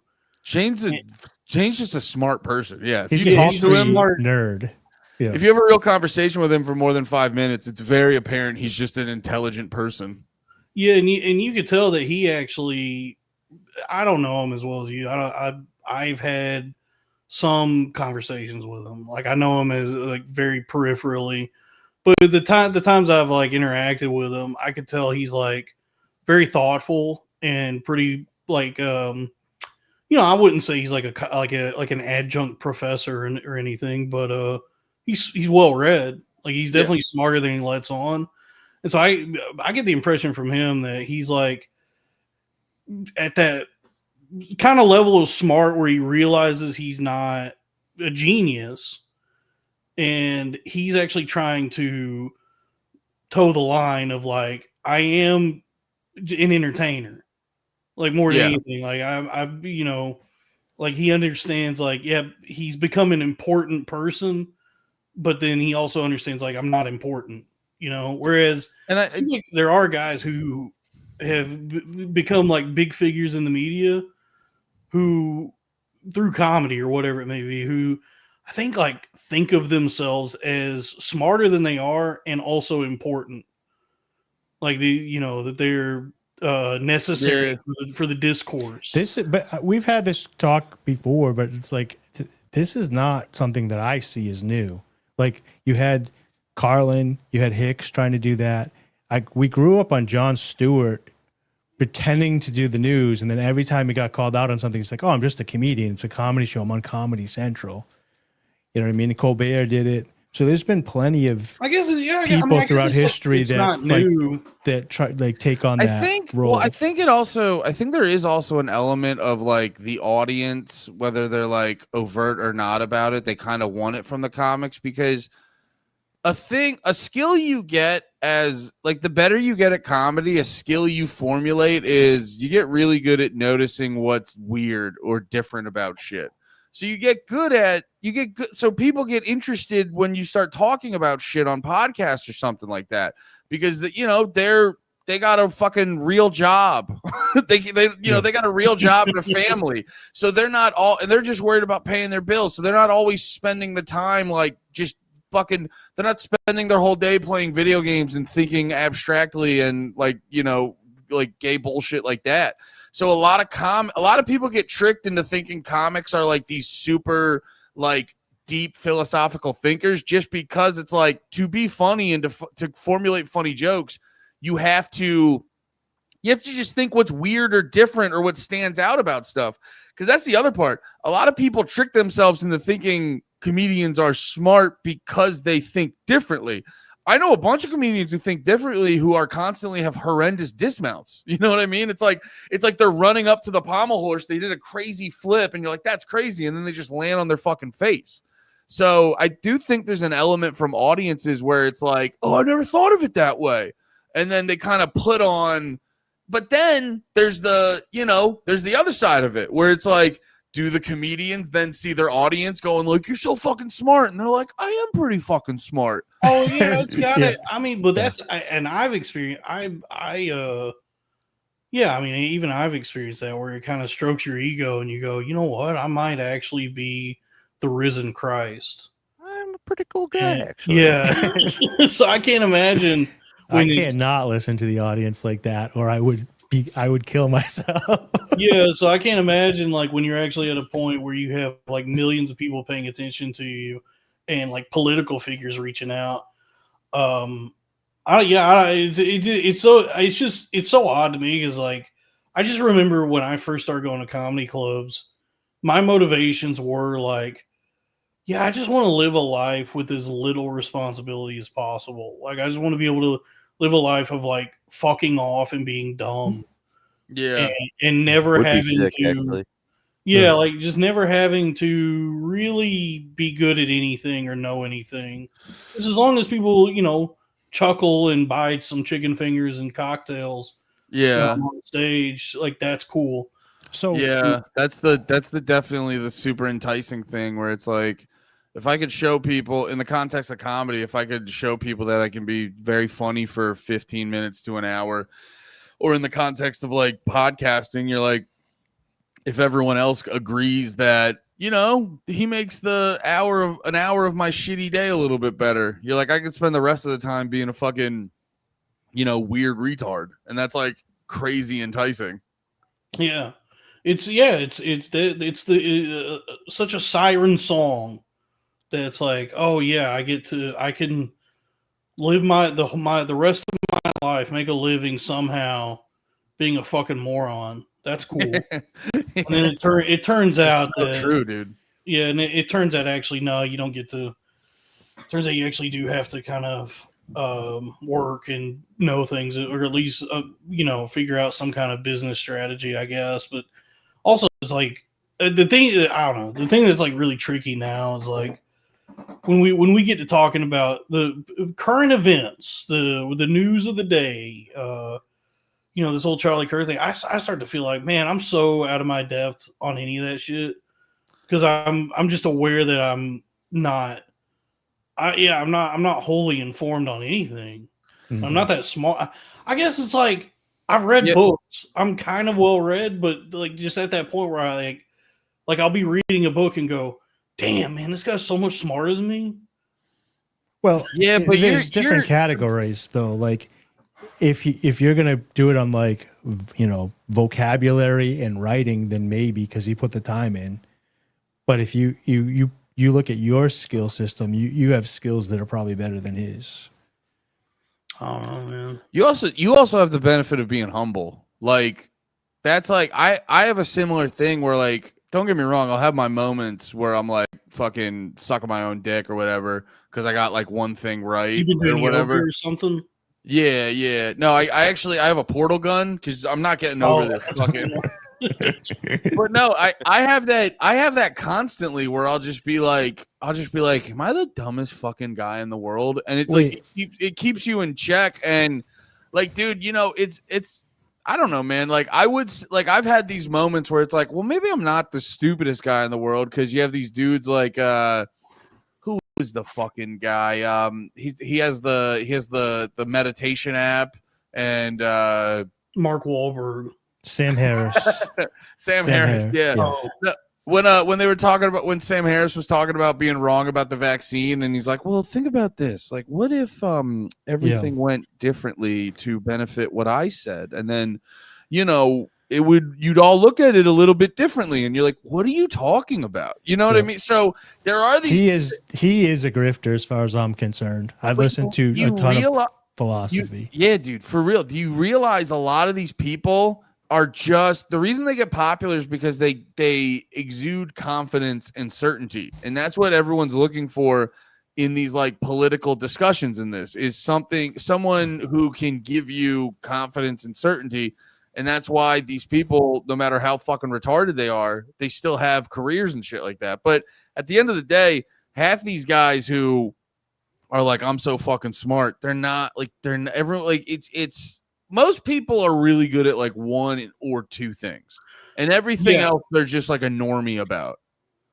So I have a question, Dalton, because you mentioned nowadays that everybody's like some sort of political pundit. this is rude. I'm not rude. I don't want. Don't be mean to Andy. No, I think Thank you for the money. I think he likes me. I'm okay. So, obviously, like Rogan, you're saying that Rogan's a comedian that's saying We're not going to talk about. We're not going to besmirch Rogan here. No, but I'm just saying. You said a lot of these guys.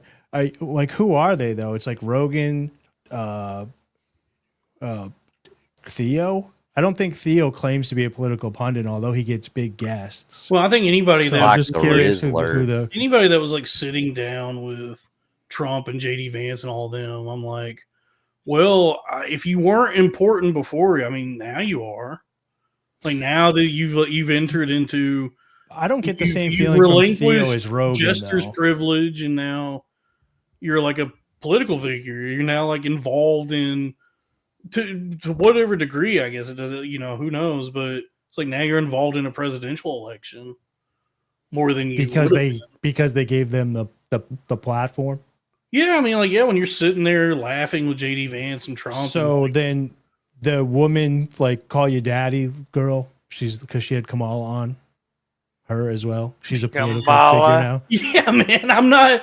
I'm like trying to understand like who like Dave Smith. I'm principled enough to say that the call her daddy girl and Joe Rogan also, but they're both basically the same thing. Yeah. No, like I'm honestly like just drawing a blank here because I'm trying to think of who they are. And the only one I can really think of is Rogan. Dave Smith has always had part of the problem running in the background. I'm actually surprised that his comedy career kicked off, not that his political, like I knew his political career was going to go somewhere. I'm surprised his comedy career went as well as it did. Dave is at least forthcoming about like he is actively involved in politics. Yep. Like they had to give him his own website. Lewis did to be like, you're my brother. We got to get you on your own website.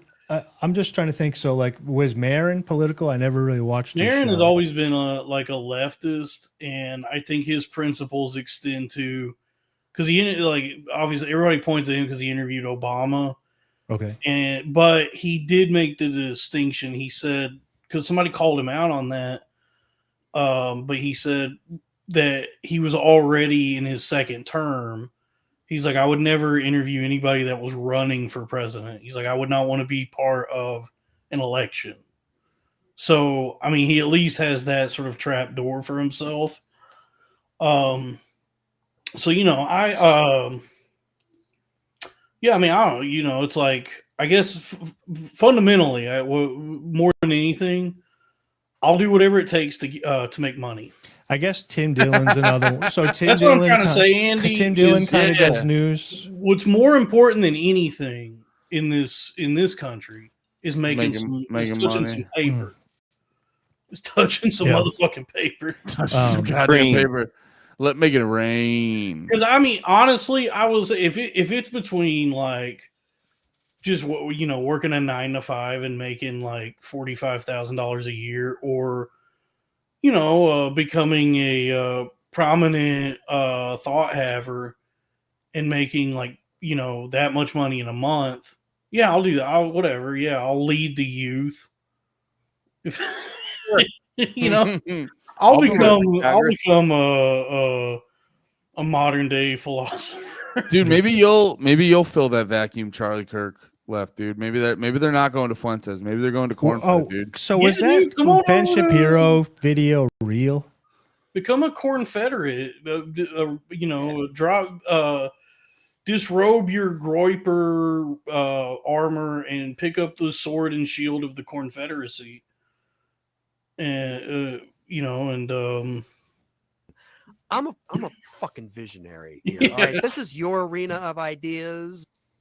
the problem with Nick Fuentes is he's like super confident, and I don't know if he's charismatic. He's entertaining, but he's just so vile. The shit he says is so rude. Well, the dude, and you know me, I don't like when people get fucking rude. I hate it when people are rude. I'm a big fan of manners, like especially in discourse.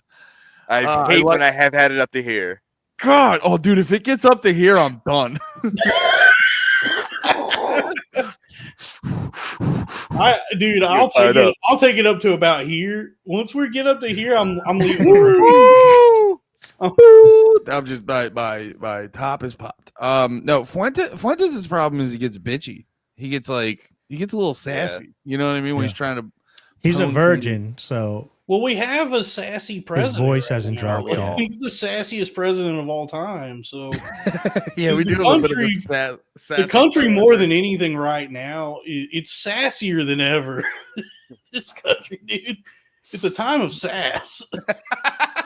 It's a pretty sassy America we're in right now. Mm-hmm. Yeah, I mean it's definitely all like, because I mean, yeah, anyone who follows me has probably seen me. I've been dipping back into a little bit of being manic here, because I mean, truthfully, I am affected by what has happened. Like that. First off, I watched a snuff film probably about 100 times because it kept popping up on my feed. I just got off Twitter that day. Once I saw it once, I'm like, okay, I'm done for the day. Yeah, so I mean, it definitely gives me like a fair amount of anxiety and concern when I see somebody get killed, and then the response to it, and it's like, I gotta figure out, I gotta walk the line of like, well, I still have to be ironically detached and silly. I can never let anyone know my true intentions or thoughts. I can't come off as having real opinions. I can't be too sincere, because that's how they get you. That's how they get you. That's how they find out. Oh, wait a minute. He cares? He must be a gay guy. Dude, once they can see you care, that's how they know you're gay. And I can never let them know that about me. What's that up your ass? Speaking of this, so Andy mentioned this earlier, so I wanted to talk about this. If you could get a portal gun and shoot it into the wall and suck your dick through a portal, like glory hole yourself, no. Would you think you'd glory hole yourself if you had a... No. Dude, I have such a bad gag reflex, like fucking half a pink. No, you could give yourself I'd be the worst. You could give yourself a Jewish just to be clear, Ian wants to, he can't. That's what I'm saying. Mm-hmm. Yeah. I don't like dicks in my mouth, and I'm not to brag, I'm pretty good at jerking off. So I got all my bases beat, actually. I would set up like a wall right behind me. I go to Home Depot and buy like behind you. You do it the other way. Particle board. Set that up behind me. Fuck your own ass. Portal there, and then on the wall in front of me. So the particle board's like right behind me. I got that set up on some, that's set up right behind me, and then I shoot the orange portal on the wall in front of me, Yes. and then I fuck my own ass. Yes. Yeah. Smart. Fucking your ass via portal gun's pretty sick, actually. Yeah, and the trick is just having like two surfaces that are close enough together that you can fit in between to then fuck your own ass. So you would You'd need definitely like take some measuring. You'd be taking some. No, yeah, yeah. so you would need like something on you would just need something on wheels or something Yeah. that you could shoot this is the puzzles that's in the game. Yeah. Is that Yeah. you This is shoot a Portal 3. Yeah, you shoot Yeah. a portal onto the wall that's on wheels, and then you shoot a portal onto the station, just the static wall, the one that's part of the building you're in, and then you'd roll the portal over to that wall, and then scooch on in between them, and then drop your pants and fuck yourself in the ass. Yeah, and so instead of winning a cake, you win a fuck in the butt. Mm-hmm. Yeah, I do have a recurring dream. About fucking your own butt. No, portal in the butt. I have not had portal butt dream, but I have had. I do have like a recurring dream with like some regularity where I have like succeeded in sucking my own dick, but it's because my penis is huge. So I barely have to do anything. It's so big you can't contain yourself. It's like it's a huge penis. I have to. I have such a big penis that beautiful. I barely have to do anything. It beckons me. I can't. Are you like? It's siren call. Are you like sucking it like it's a bong? Like, are you just chilling and you just? Yes. Yeah.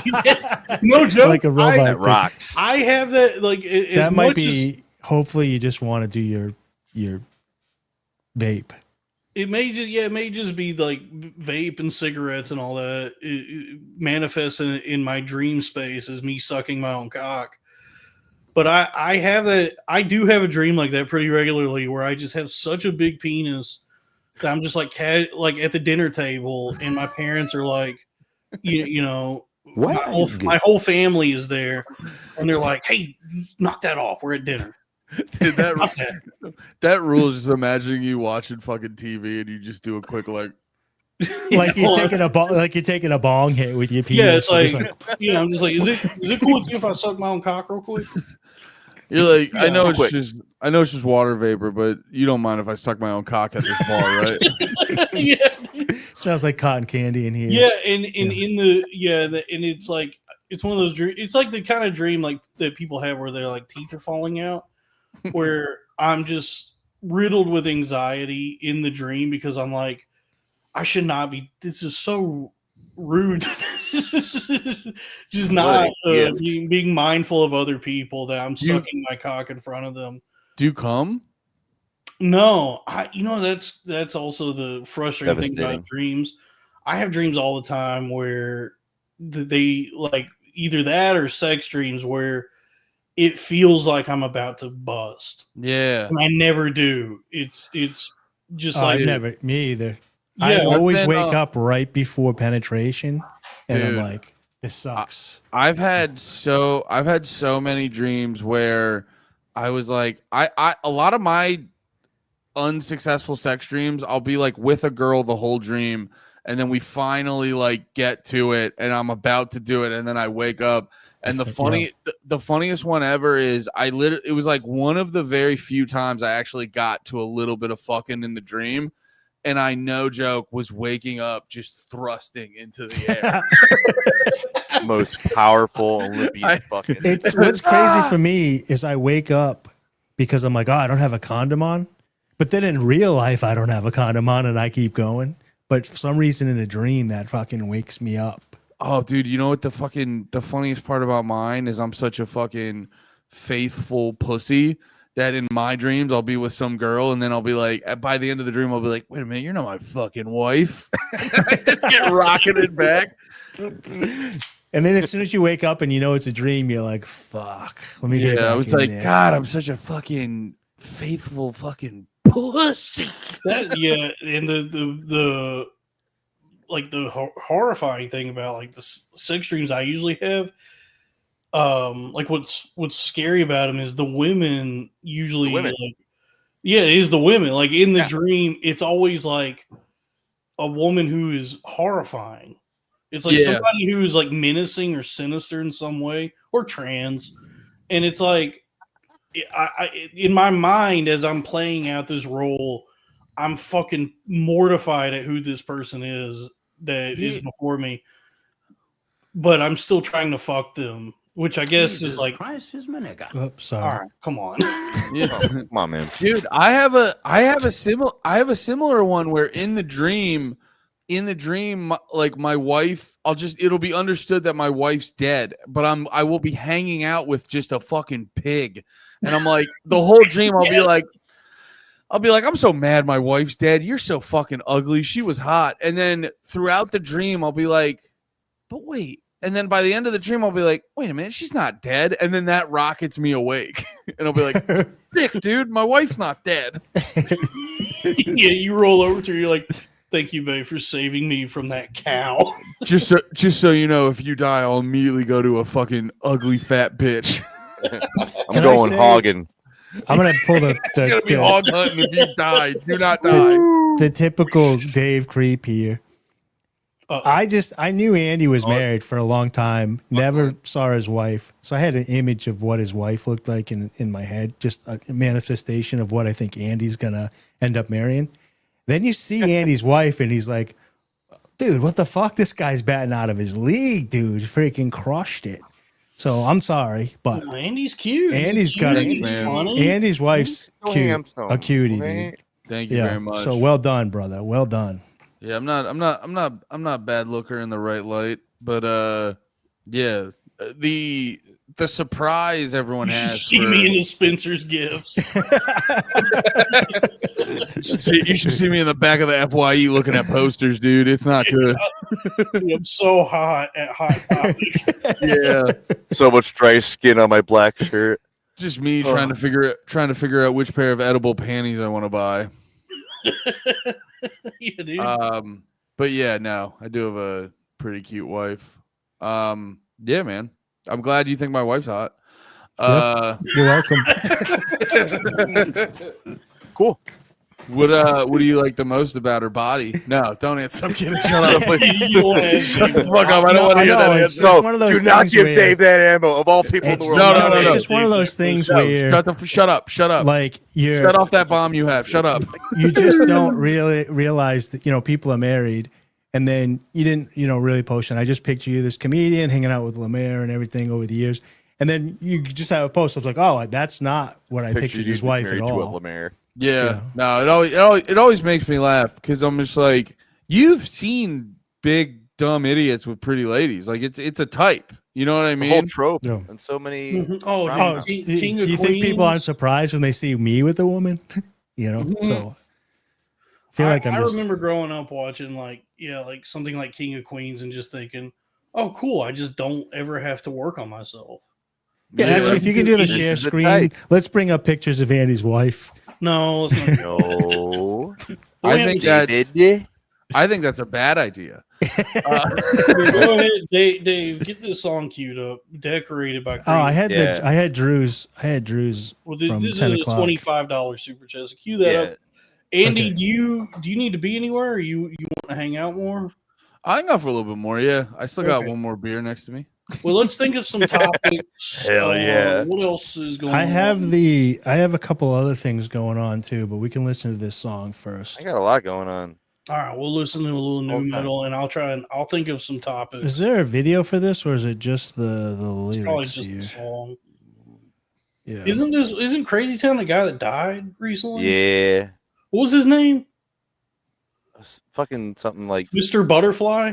No, it was like Shiesty or something. Mr. Butt Professor? some Butterfly?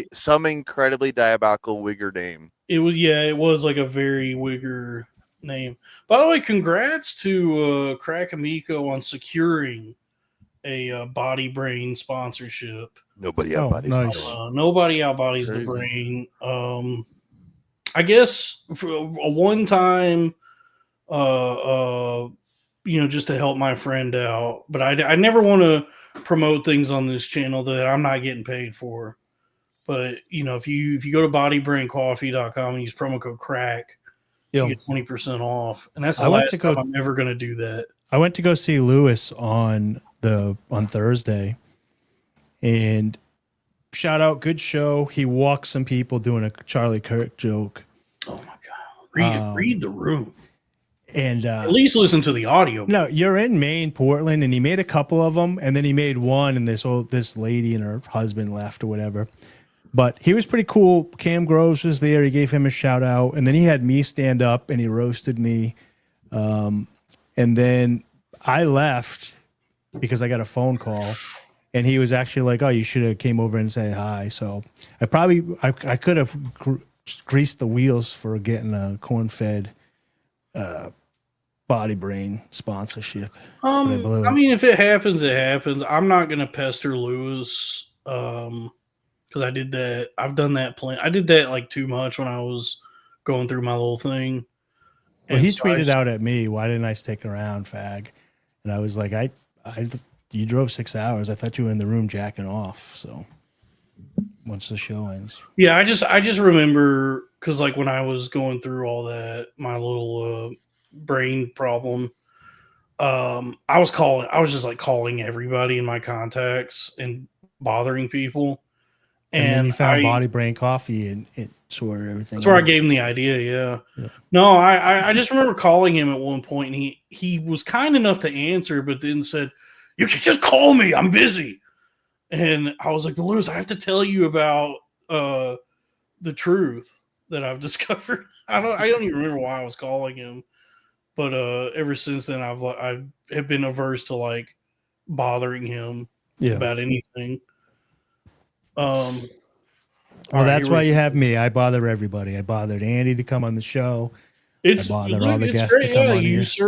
You've taken the reins as the producer that pesters people, because I do have, I guess, like a trauma from some kind of PTSD from that, where I'm like, man, I don't want to like reach out to anybody because I'm still.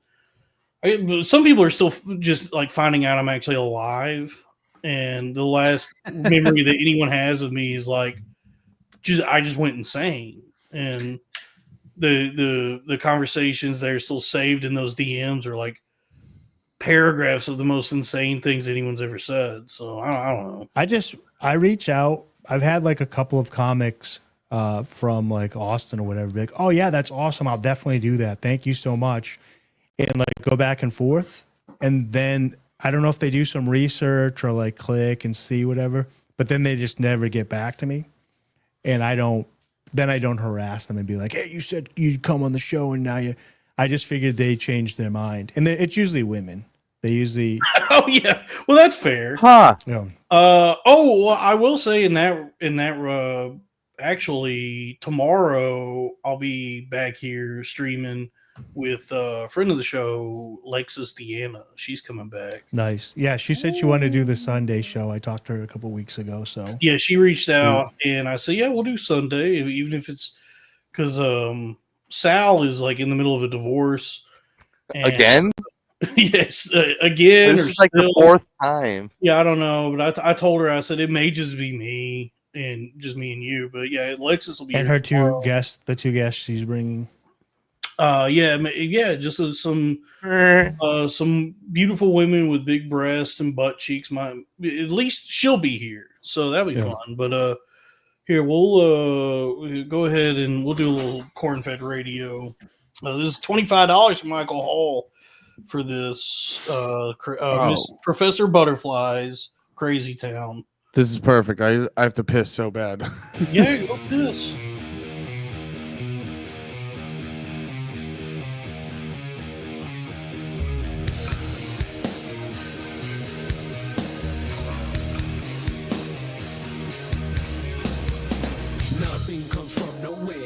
One thing remains, and I swear, your polished cellophane hair. I can't complain, there's no shame and no fame, and still it all remains the same. And I want this game over. It's a fight to let the slide pass by you and try to stay sober. And I got pills for the pain. Deep down inside, I got a chilling refrain. These crazy thoughts ain't running round in my brain. They lead me to places decorated in flames.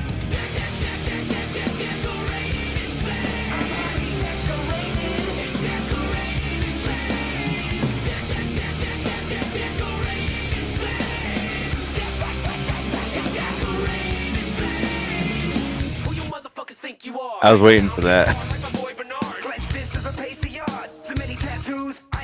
Man, these white boys crazy.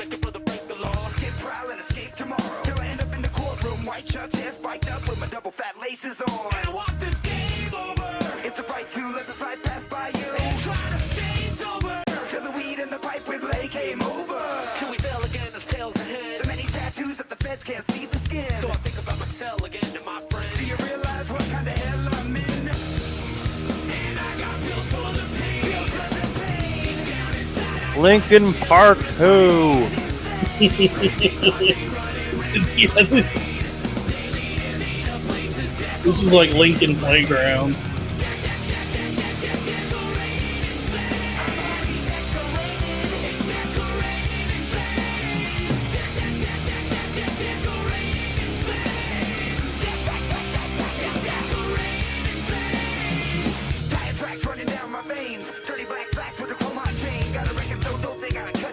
I'm a slut for a beat like that.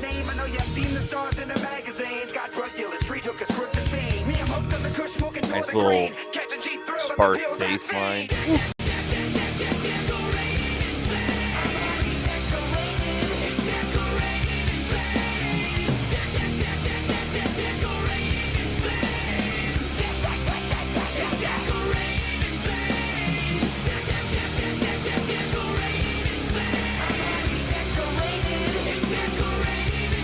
I love the fucking Windows 98 media player fucking visualizers.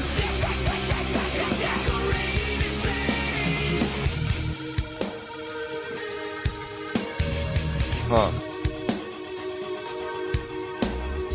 Yeah. Yeah, half the chat's being gay. You want to watch a screen with the title on it, or you want to watch some funky colors? Dude, Man? I love colors, shapes, colors. Jingling the keys for my eyes. Yeah, there's no video. It's just Did this. hold on? I think I figured out the themes. Is this it? Yes. There we go. That sounds good. Is this a medieval video game? My bones, no place to rest. Traveled up north just to find my head. I'm still confused.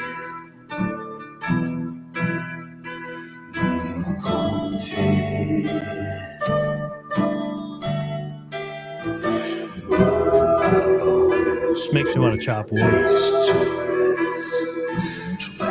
I love that it's still the demo version. Yeah,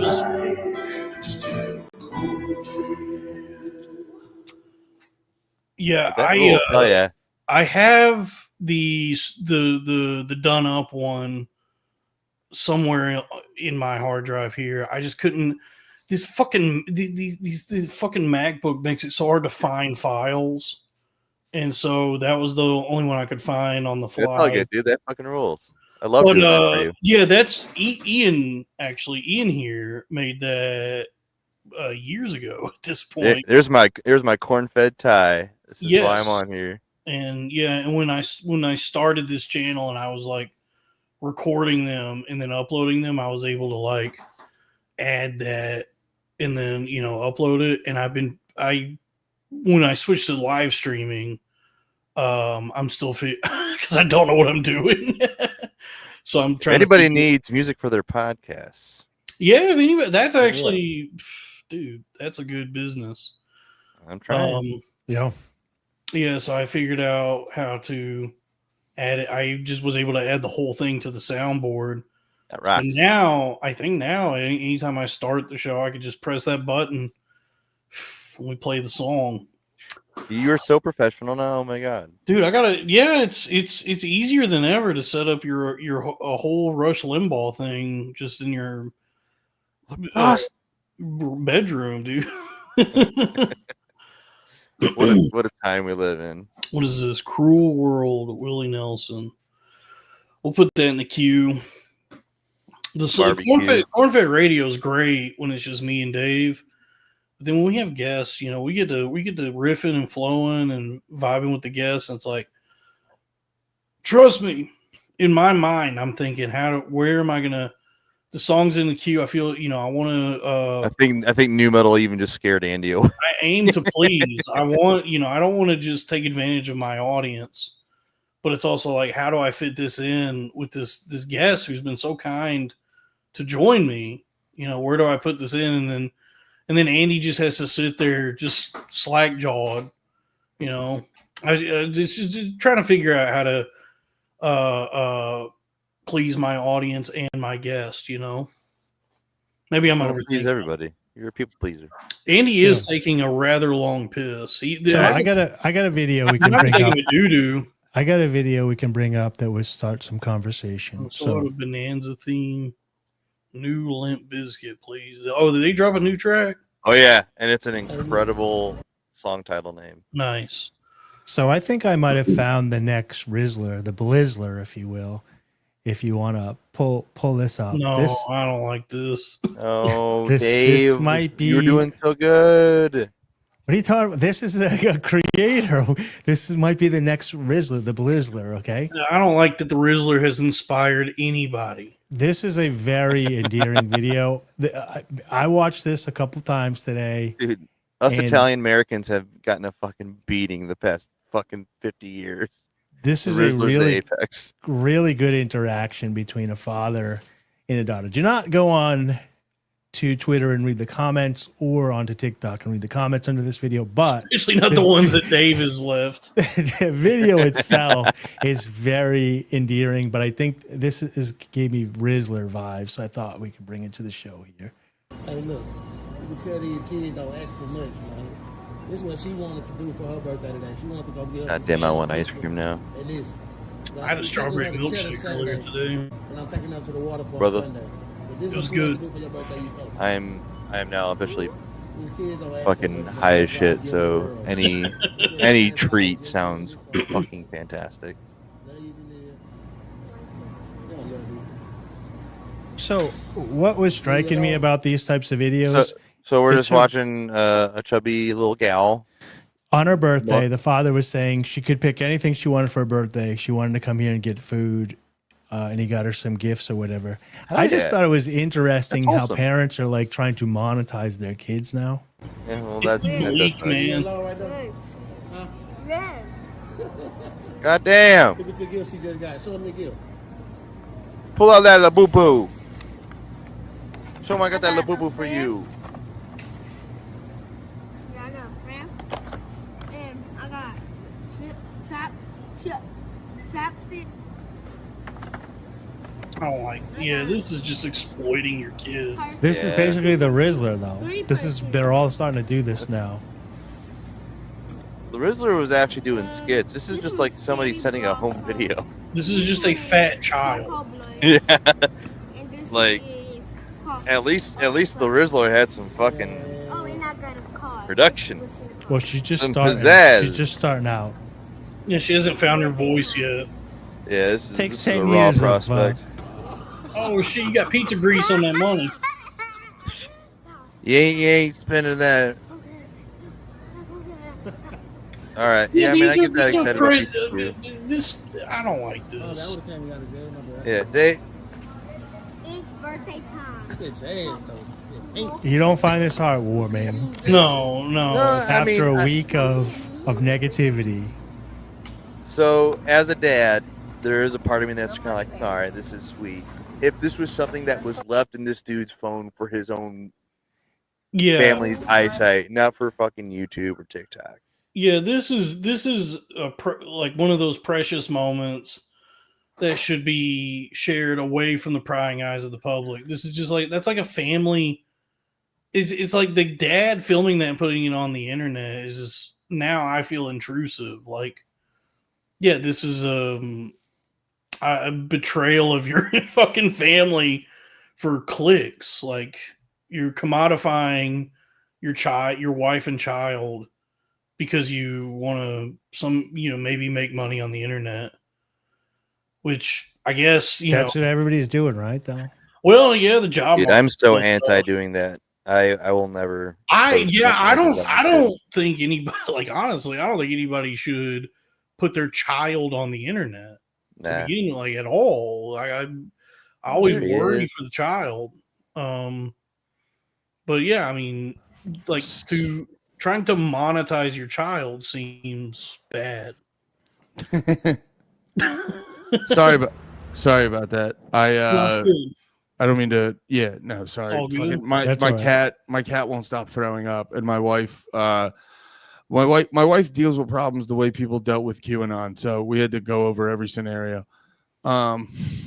Yeah. Did you Well, tell your wife, hey babe, your pussy is sick? Yeah, I let her know. I was like, You grab some dude, paper towels. I was like, Yeah. dude's on the podcast, and you got some fucking sick games, baby. so since Andy's back, I know he's been sad. His boy has been away. He misses Lemaire, I do miss Lemaire. and he wants to see him. So I thought we could watch this this video that I got up here. Oh yeah, was he? What is this? Yeah. So this is Lemaire is premiering his acting premiere. He got a Bud Light commercial. No, he was here. in the tires. The original. Oh Tires. yeah. So You said there'd be tailgaters here. I said there could be tailgaters here. I wanted to see tailgaters. All right. Let me try something. A Bud Light here. I've not seen this. Bud Light. Beep, chip, chip, chip, chip, chip. Got ice cold Bud Light. Shh. That might be one. Whoa.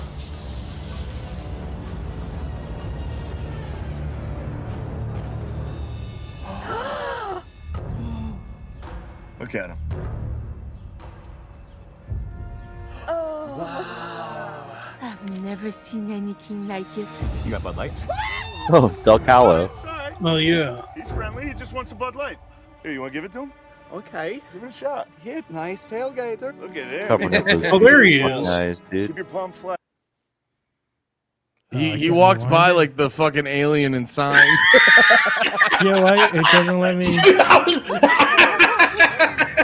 Thirsty, huh? Yeah. He's in it again too. They're everywhere. Hey, dear, how are you? Oh, one of them's already got a grill going. Don't always get to see that. Look, they're playing. That was great. Oh, Lamorp. Jeff. Where's Jeff? Jeff! He got out! Yeah, he's not coming back. He's happy you're here. Look, they've already taken him in. Tailgates are pretty fucking sick. See, Yeah, guys? tailgating is tight. Nature's beautiful. Sorry you lost your husband. But you did sign a waiver. Good for him. That's the whole thing. Yeah, I don't know why it wasn't. Well, doesn't you let know, me- good for. I mean, kudos to. I'm always happy to see Shane bringing the boys along for the ride. Yeah. That's one of the endearing qualities of Shane. And You love a good squad bring up. Yeah. We're bringing the whole party here. Yeah, they got Lemaire done up like Wario. That's fun. I always that commercial made me feel like an alcoholic because every time I watched it, I was like, "Yo, what's that white can Lemaire's holding? What is that? I need that beer. I need that version of cheap light beer, whatever he's holding over there." I think isn't it? Well, it's either a variant or doesn't Bud Light have some? It's like Bud Light Next, or Bud. It's like their. Maybe they got the like super light beer. They have one that's like a new Bud Light. Bud Light is the Pepsi of beer. Yes, they have a crystal Bud Light, it's some kind of Bud Light that's supposed to be Bud Light Blue. It's supposed to be truly 0 carbs or 0 calories or something. So I think it's like basically water. I don't think it has any booze in it, and I heard it tastes really bad. It'd be sick if beer companies started doing you know how like soda companies do diet and zero. If beer companies got in on that grift too. Oh yeah, I think they might already kind of do something like that. They've tried that, right? Well, there's okay. So for Anheuser-Busch, you got Budweiser, the king of beers. and then you got Bud Light, which is probably the more egalitarian Bud beer, whereas probably more people drink that than anything because you could drink like 60 of them. It's water. And then for the health conscious beer drinker, the truly health con, you have Bud. What is it? Bud Select. Is that the one? The one that's supposed Ooh.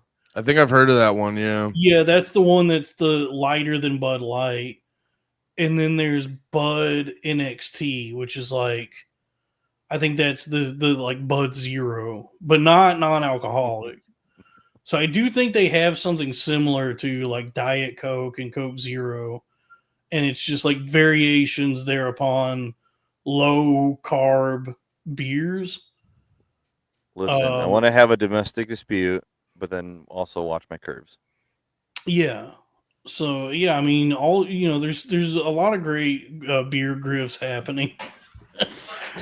I think Michelob Ultra was the king of all diet beers. Didn't they promote it as Michelob Ultra? Yeah, that's the one like my aunt Official with blob. diabetes drinks. Because like that's the one where we're like, oh, aren't you going to go into a coma? She goes, no, it's low carb. And so okay, I guess you could drink 18 Michelob Ultras then. That is keto. Yeah, that is great. Fucking fat or unhealthy person logic, where they're like, "Oh, this has been deemed by someone I never met as low calorie or whatever the fuck," so I can just absolutely fucking crush it.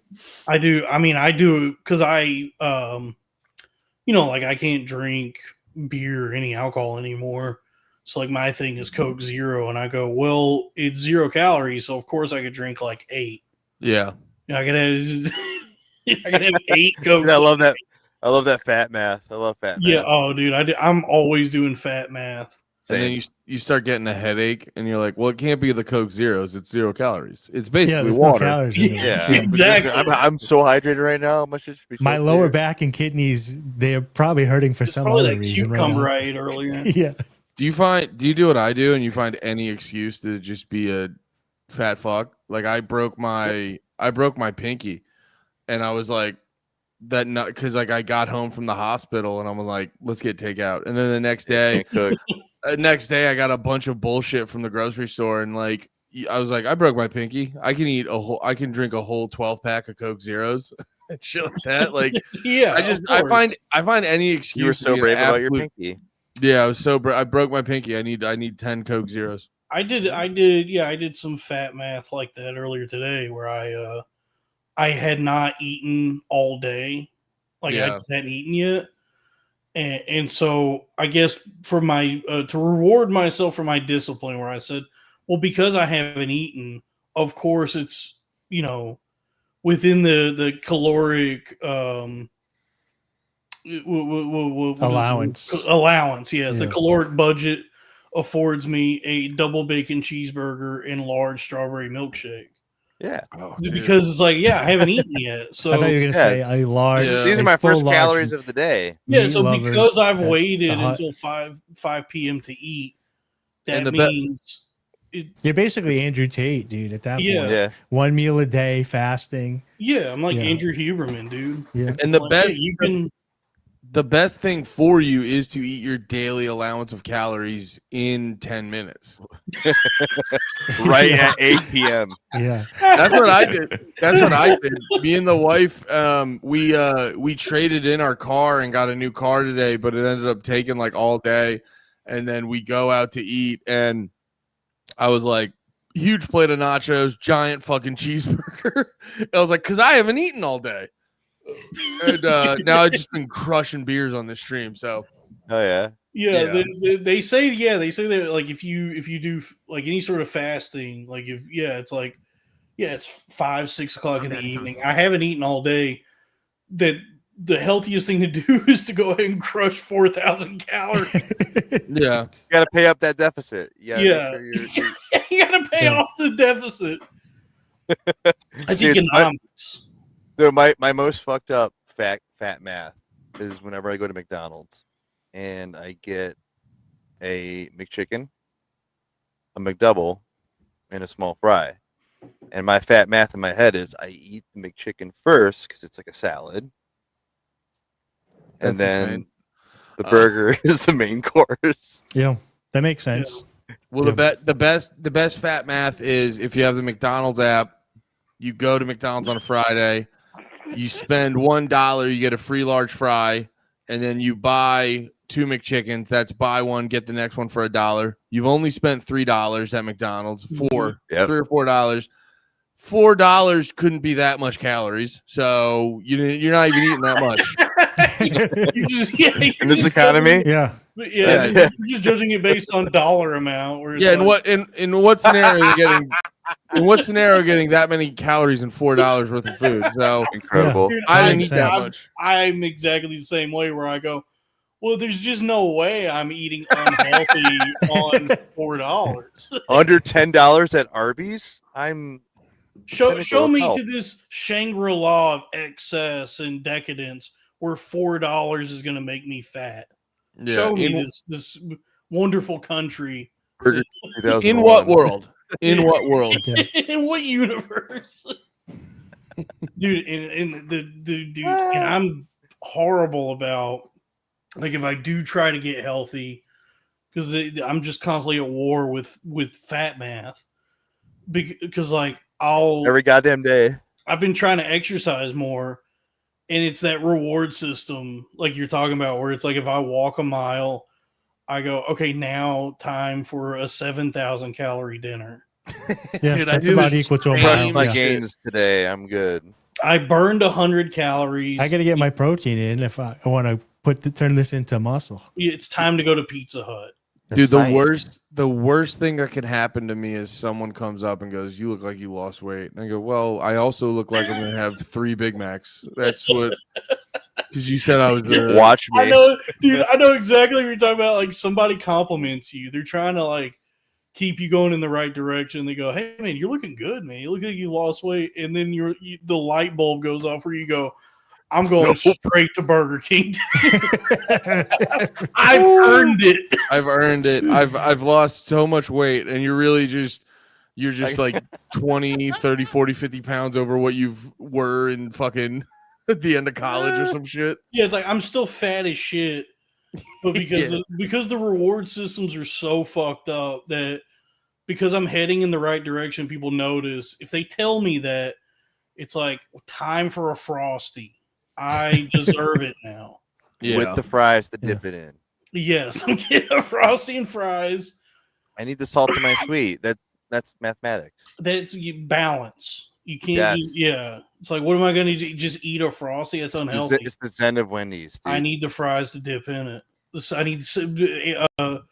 Dr. Drew says you need savory and sweet to stay healthy. Yeah. Yeah. And he's a doctor on TV. He's a doctor.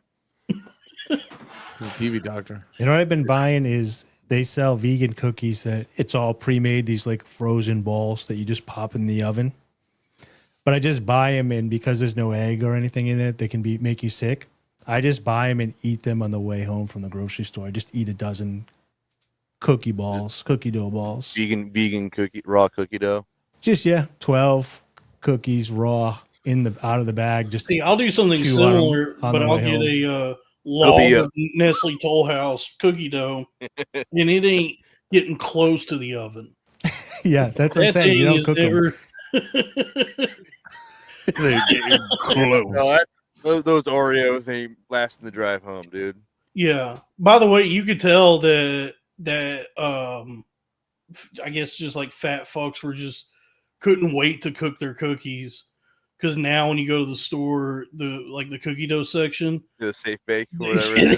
Oh yeah, there's now safe to eat raw. Yeah, that's what I'm saying. And I do. That's fantastic news. No salmonella. I'm so happy. There's a whole item in the store that's just like, it should just be called "Don't worry, fatty, you can eat this."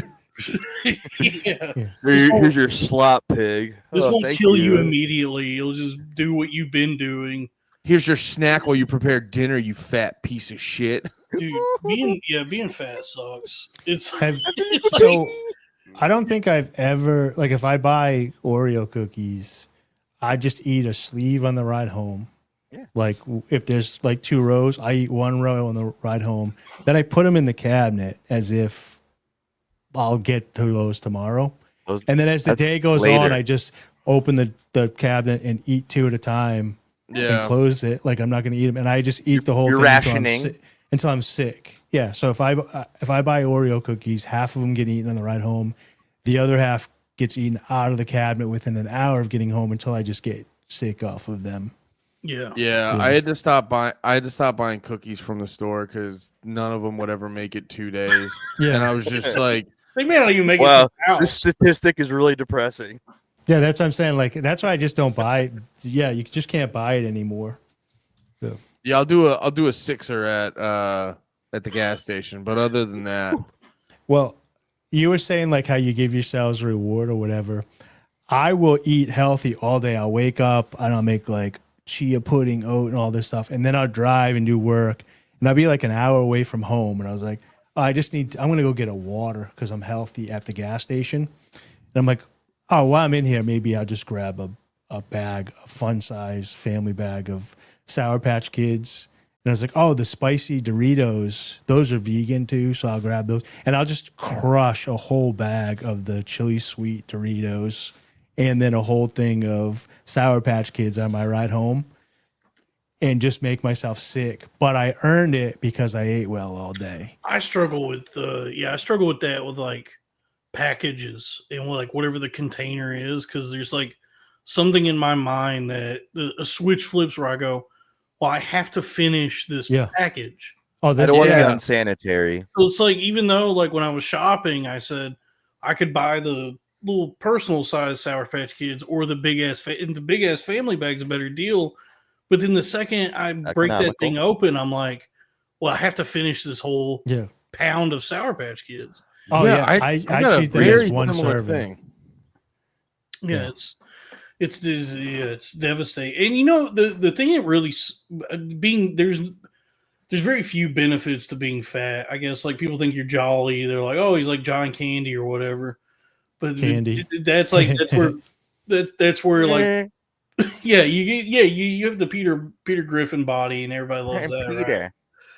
But it's like that's where any good from it ends, because dude, it's like, dude, and people, I think people think that I'm like neglecting myself or I'm not aware of it or just throwing caution to the wind. And there is an element of that, but it's also like, no, I'm hyper aware of like everything that I'm doing that's destroying me. And it's just this weird negative feedback loop where I'm constantly like, man, if I don't right this ship at some point, I'm not seeing 60. But for me, it's not like that. So for me, I kind of have like an out of body experience. So like when I'm eating that bag of Doritos and that bag of Sour Patch Kids, it's just this tastes good for a second and I'm just mowing it. Then when it's over is when I snap back to reality and I'm like, what the fuck did you just do? But during the moment, I'm not miserable. I'm like I'm in a different world. Oh, dude, I've been miserable before I did it, and I still did it. I did that in the dude. I know exactly what you're saying, brother. Dude, I don't know what it is. I'm genuinely Dalton, we need to talk more because I've related with so many things you fucking said tonight. Dude, I know the mind of being fat. I'm very familiar. Dude, I've done this one. I've driven up to a McDonald's and I was like, I'm not even that hungry. And then my brain goes, order 4 McChickens. And I was like, I don't want 4 McChickens. And my brain's like, order 4 McChickens. It'll be great. We love eating too much. We love being full. And I was like, I'm like, I don't need 4 McChickens. And then I pull up. They're like, welcome to McDonald's. What do you need? I go, 4 McChickens, please. I'm like, why did I do that? I literally I felt like a hostage. I felt like there was like a gun to my head. It was like 4 McChickens or your mother dies or some shit like that. I was like, I know exactly what you're talking about. It's crazy. I've done that. I don't even want to do what I'm about to do. Yeah. For some reason, I'm about to do it. When I went to Taco Bell the other night, and because they got that, we touched on earlier, that new Y2K menu. Oh yeah. I said I'll try like one or two things maybe. And then because they have the kiosk where you don't have to verbally speak aloud the horror you're about to You do. tap that shit in and private nobody shame. has to hear you say the disgusting things you're about to do. Dude, that was me at an Arby's one time. I was like, dude, I was like, can I get a number 14, please? And they're like, all right, number 14. I was like, give me a Diet Coke or whatever, curly fries, obviously. And she's like, Obviously, okay, dude. so she's like, so you want the chicken cordon bleu? I was like, you fucking bitch. Don't make me verbalize that I'm ordering a chicken cordon bleu at Arby's. Dude, it's so good. It's so good. It's what honestly, Dark Horse is one of the best fucking items on that menu. Yeah, it's Arby's a good is tight. Well, yeah, when I went to check out that Y2K menu at Taco Bell, they just had brought back so many things I had never even thought about, even that I wanted. And I was like, oh, I remember this when I was a kid. I need that nostalgic. Yeah, so because I'm at a kiosk, I could just keep pushing buttons, and I'm just racking up this disgusting Taco Bell tab. There's like way too much money to be spending on any fast food. And just against all of my better judge, like the whole time I'm screaming at myself in my head, like, what the fuck are you doing? And I said, but this is going to be so delicious. Do you get sad when you eat healthy, though? Do I feel sad when I eat healthy, it's like bittersweet. Yeah, you feel great, but you're like, this is fucking bullshit. Yeah, it's like, well, if I'm eating healthy, it's like, oh, I can feel why I should be doing this. Yeah. Like, oh, this is all like what I'm supposed to be eating. This is not only providing nutrition, but giving me actually serving the purpose of fueling my body. I have like better energy now. But it's not Nerds Clusters.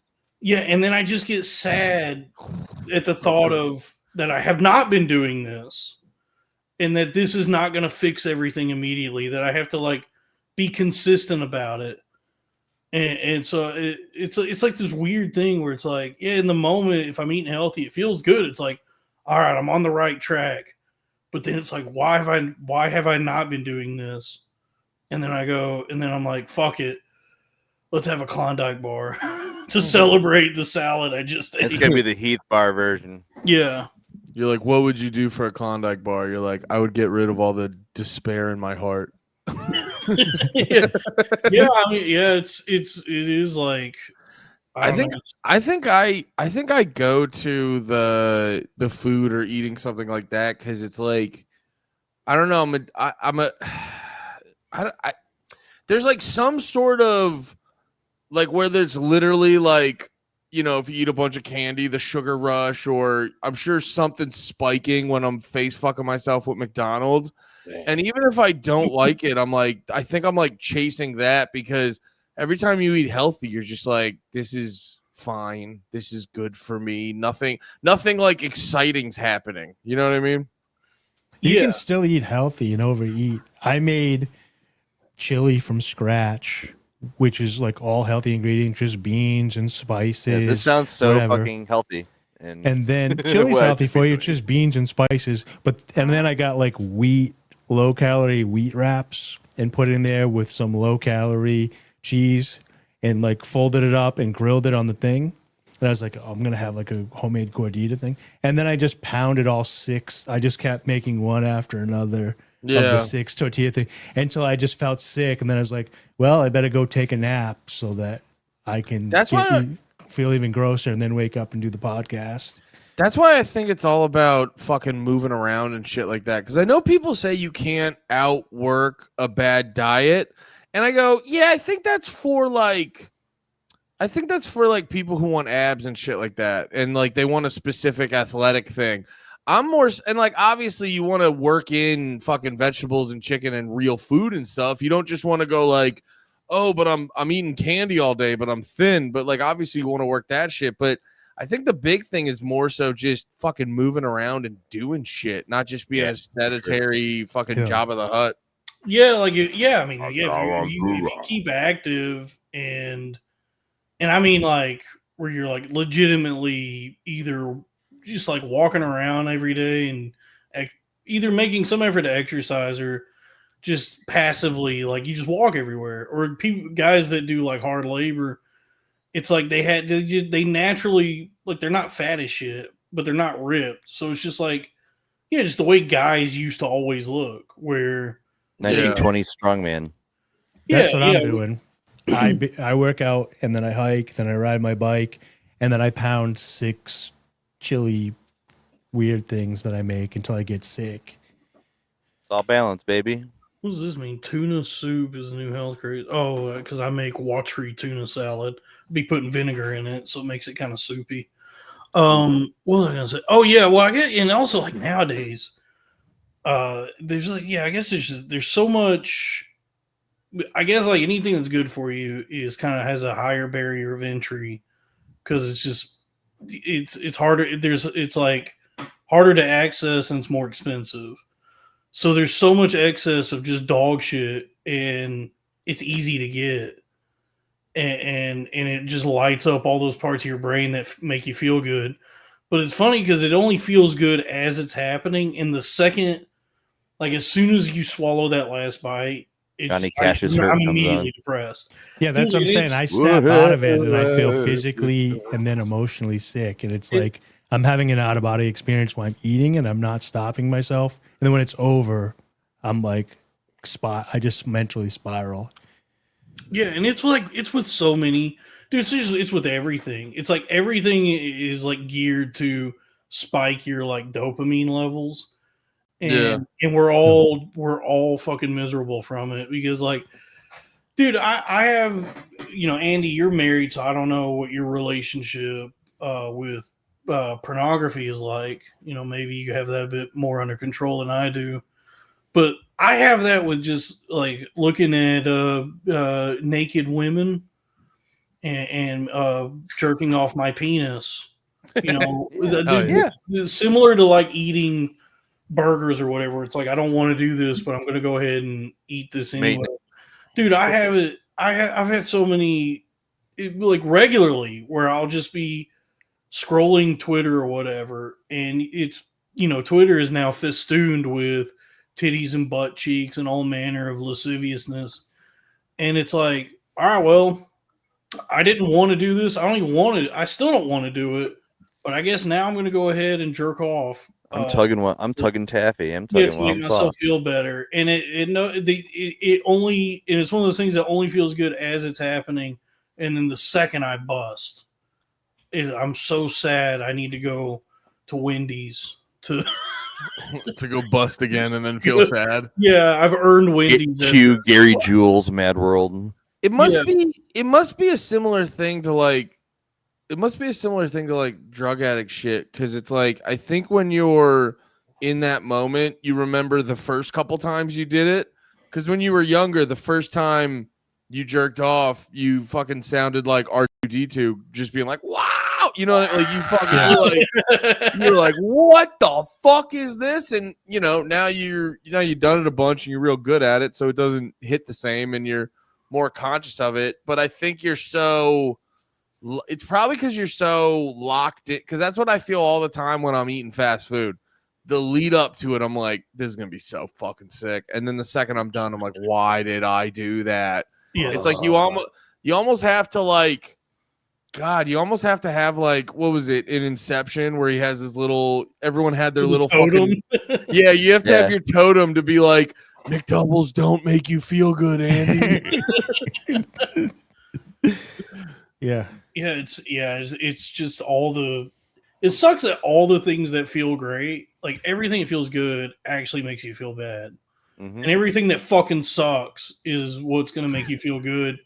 But it just takes forever, and you have to do it forever. So it's like if you eat a salad, it's not like that one salad is what's going to turn everything around. It's like, no, I have to keep eating more salads than cheeseburgers. And then the second you stop doing it, you're going to feel like shit. Yeah. Wait until you're 50. I've entered a new stage. This just recently started happening to me, like over the past couple of months. Is you have this urge to masturbate that like you have to get that evil out of you, but at the same time you don't have the energy. You have like a depression about it because I've been doing it for 50 years or like 40 years. I didn't even think about it. You're like, I'm 50, I gotta go do this. jerking off. I gotta fucking go do this again. It's like it just controls you, and you can't. Like, it's a biological function. It's like you can't ignore taking a shit. You can't ignore taking a piss. Eventually, I got to jerk off. And so there's mornings I wake up and I was like, I got to jerk off. I feel like I got to jerk off. I'm like, let's get your day going. Maybe you can avoid it.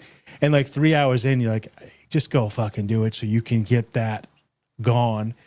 So you enter a new thing where you're not happy at the front, during, or after. It's just a medical procedure. Master Roshi makes so much sense now. Master Roshi actually had to cure his horniness to be able to participate in the Tournament of Power. And he was old as hell. He probably had that realization of, dude, I've been tugging off. Yeah, because when Goku... Oh, Socrates talked about this so much that Plato wrote about Socrates talking about it. Jerking off? Just about how like Dudes he are was so 90 cool. And he was like, I'm still a slave to my skin, to my biological skin, where I need to jerk off. Like, when is this demon gonna leave me? You know what? I do love hearing that, though. I do love hearing Socrates was jerking off too much, because like, there's this thing we do. There's this thing we do in the modern era where it's like, oh, my favorite one when people get obsessed with like, or people want to dismiss like giving a fuck about your mental health. They'll be like, oh yeah, you know, anxiety is like a modern day problem. I go, yeah. You think back in the day when you'd wake up every day and you weren't 100% sure if you'd make it to the nighttime. Yeah. You didn't think people were anxious as shit. Yeah. Like, what are you talking about? They didn't call it anxiety back then. It was just what it was. Dude, everyone just acts like they're like, we're bunches of pussies now, and everyone back in the day was fucking chilling and knew what was up. And it's like, knowing Socrates was like, why can't I stop jerking off? That makes me feel better. I think we just gotta fucking keep our head down and thug that shit out, dude. Just keep jerking off. And this idea that as he got older, he's gonna be like Buddha, where he could like give up the temptations of the flesh. And he figured as he got older, it would happen, and it just never happened. So just what do you think Socrates pulled off to? They had a lot of sexual statues back then. You could probably go into the square, get some pictures of like the voluptuous stone statues. Probably the same thing modern Greeks are jacking off to, which is children. Same thing any Greeks all throughout history have been jacking off to, which is girls and boys, preteens. Dude, you know what's this is actually a great opportunity for me to force in a book I'm reading to talk about. Because I'm finally reading child porn. It's called Lolita. It's a little bit called. It's a little It's a little bit called Lolita. Yeah, it's not illegal to jack off to literature. No, I'm reading. I started reading again after all the, in and out of the psych ward, everything. I'm back to my mind is back to I can read, and I'm not that far. I barely read any of it, but I'm like 1605. But it is a detailed account of just a guy with mental illness. Like the whole, and in fact, the funny thing is that within the story, you would think like in 1605 they wouldn't have any concept of psychosis or schizophrenic illness. But even like within the story, it's about this guy who is detached from reality, right? And as he's going about his adventures, the people around him, the innkeepers and everybody, are aware that this is just a guy who's mentally ill, and so they're like trying to just get him to move along. They're actually just to get him out of there, and it's like it's causing more problems as they try to placate him. But they're like, oh, people are saying the stream is choppy. Yeah, Raph is screaming It's at you. Right stuttering. Why? It's stuttering. Why is it Just- stuttering? I don't know. That could be him though. If it's a third world country, it's probably him. I've had that before where one dude in the chat is spazzing and everyone else is like, "We're good, dude." Yeah. Or Move out of Latin America, okay, Raphael? You'll be fine. No, they're saying multiple people are saying it's stuttering. it's everyone. It's glitchy. They're saying it's everybody. Okay, it is everyone. No. How do I fix this? It's the whole screen. It's stuttering. Oh well. You know what might fix it is a super chat. Yeah, $100 super chat. It says here, fix it. It says refresh it. Well, how do I do that? How do I refresh it? The whole thing. Well, let me try something. Hold on. Talk amongst. Well, Oh shit! Interesting. Is it our show now? Yeah. Yeah. See it, Dalton. Is it still choppy even Did I though fix it? Dalton's gone?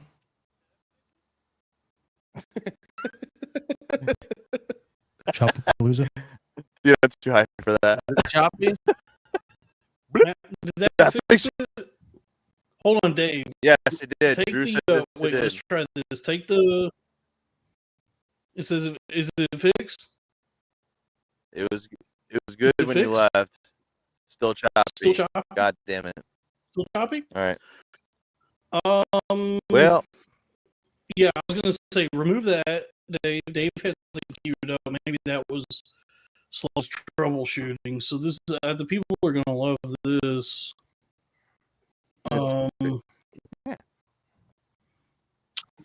you have a lot of tabs open? I don't know. Let me close all my tabs. You know, on that, I have one tab McDonald's open Wi-Fi. now. They're saying it's not fixed. It's got to be the connection from YouTube. I don't know why it would be. Let me see. I mean, I guess we covered everything. Maybe we can just end it. Yeah. You know? 3 hours is good. 3 hours is plenty of podcast. But I could do that tomorrow with Alexis. I don't know. Is it better? How is it now? Chat is not. Are we cooked? Chat? Super chat $1 if it's not good. Super chat $10 if it's fixed.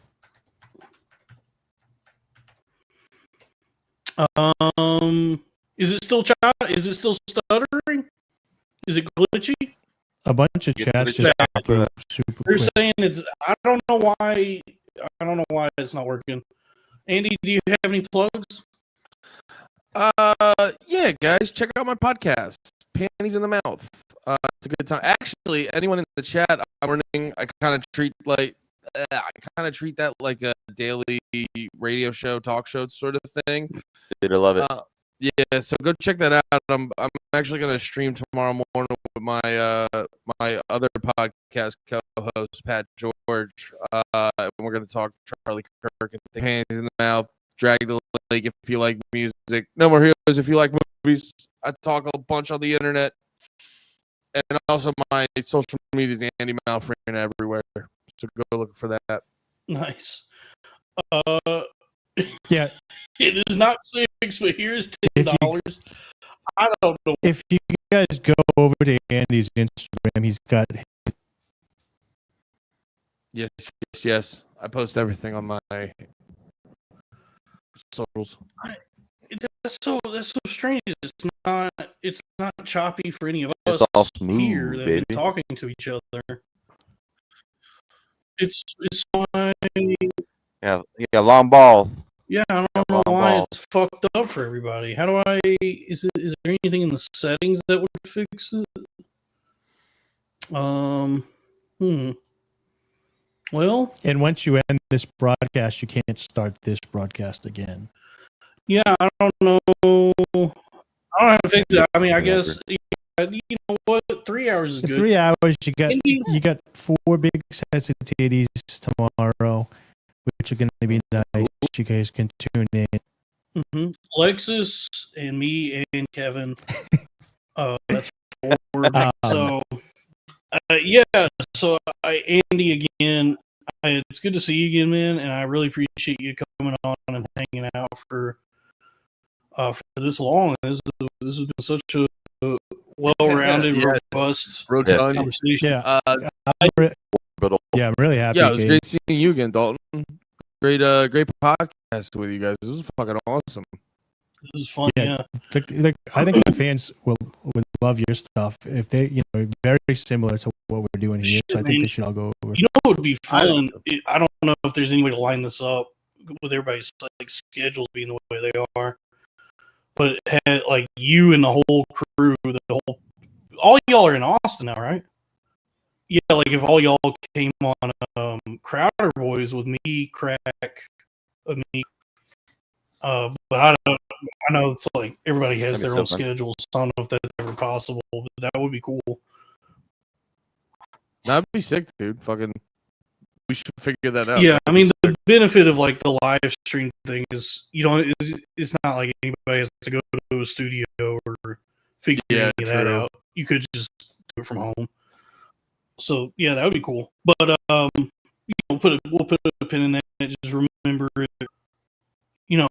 Yeah, it's good to see you again, and I really appreciate you doing this. It's under auspicious circumstances in the wake of such an immense tragedy that we lost Charles Tiberius Kirk.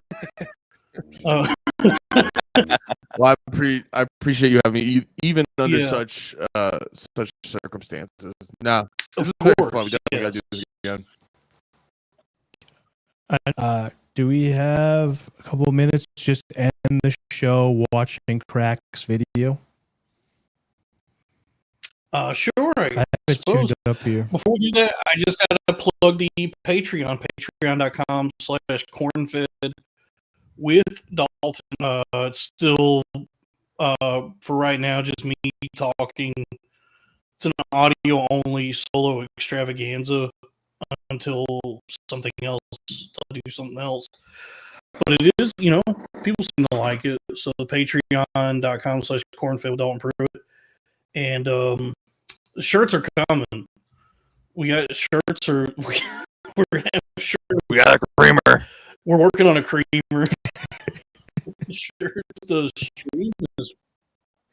I haven't seen it yet. I'm hoping that the people that watch it tomorrow, that watch in the morning, this will be clear, and then they'll get to see. I don't know. Yeah, I mean, we could. They're saying it's still choppy, but yeah, I mean, we can go ahead and close out on this. This is crazy. Hey, gorgeous baby. Please, husband. Fuck you, bloody. Cock is so hard, this for you. Got me like, wow. How did God make you so pretty? Moms and machines so perfect. Baby so flirty. Baby girl, we can get dirty. You should be sipping my slappy. Sipping my slappy. You should be sipping my slappy. Sip on that. But don't be lots of mercy. Sip on my slappy. 6 job, bitch, I'm wealthy. Baby, I'm the shit, come smell me.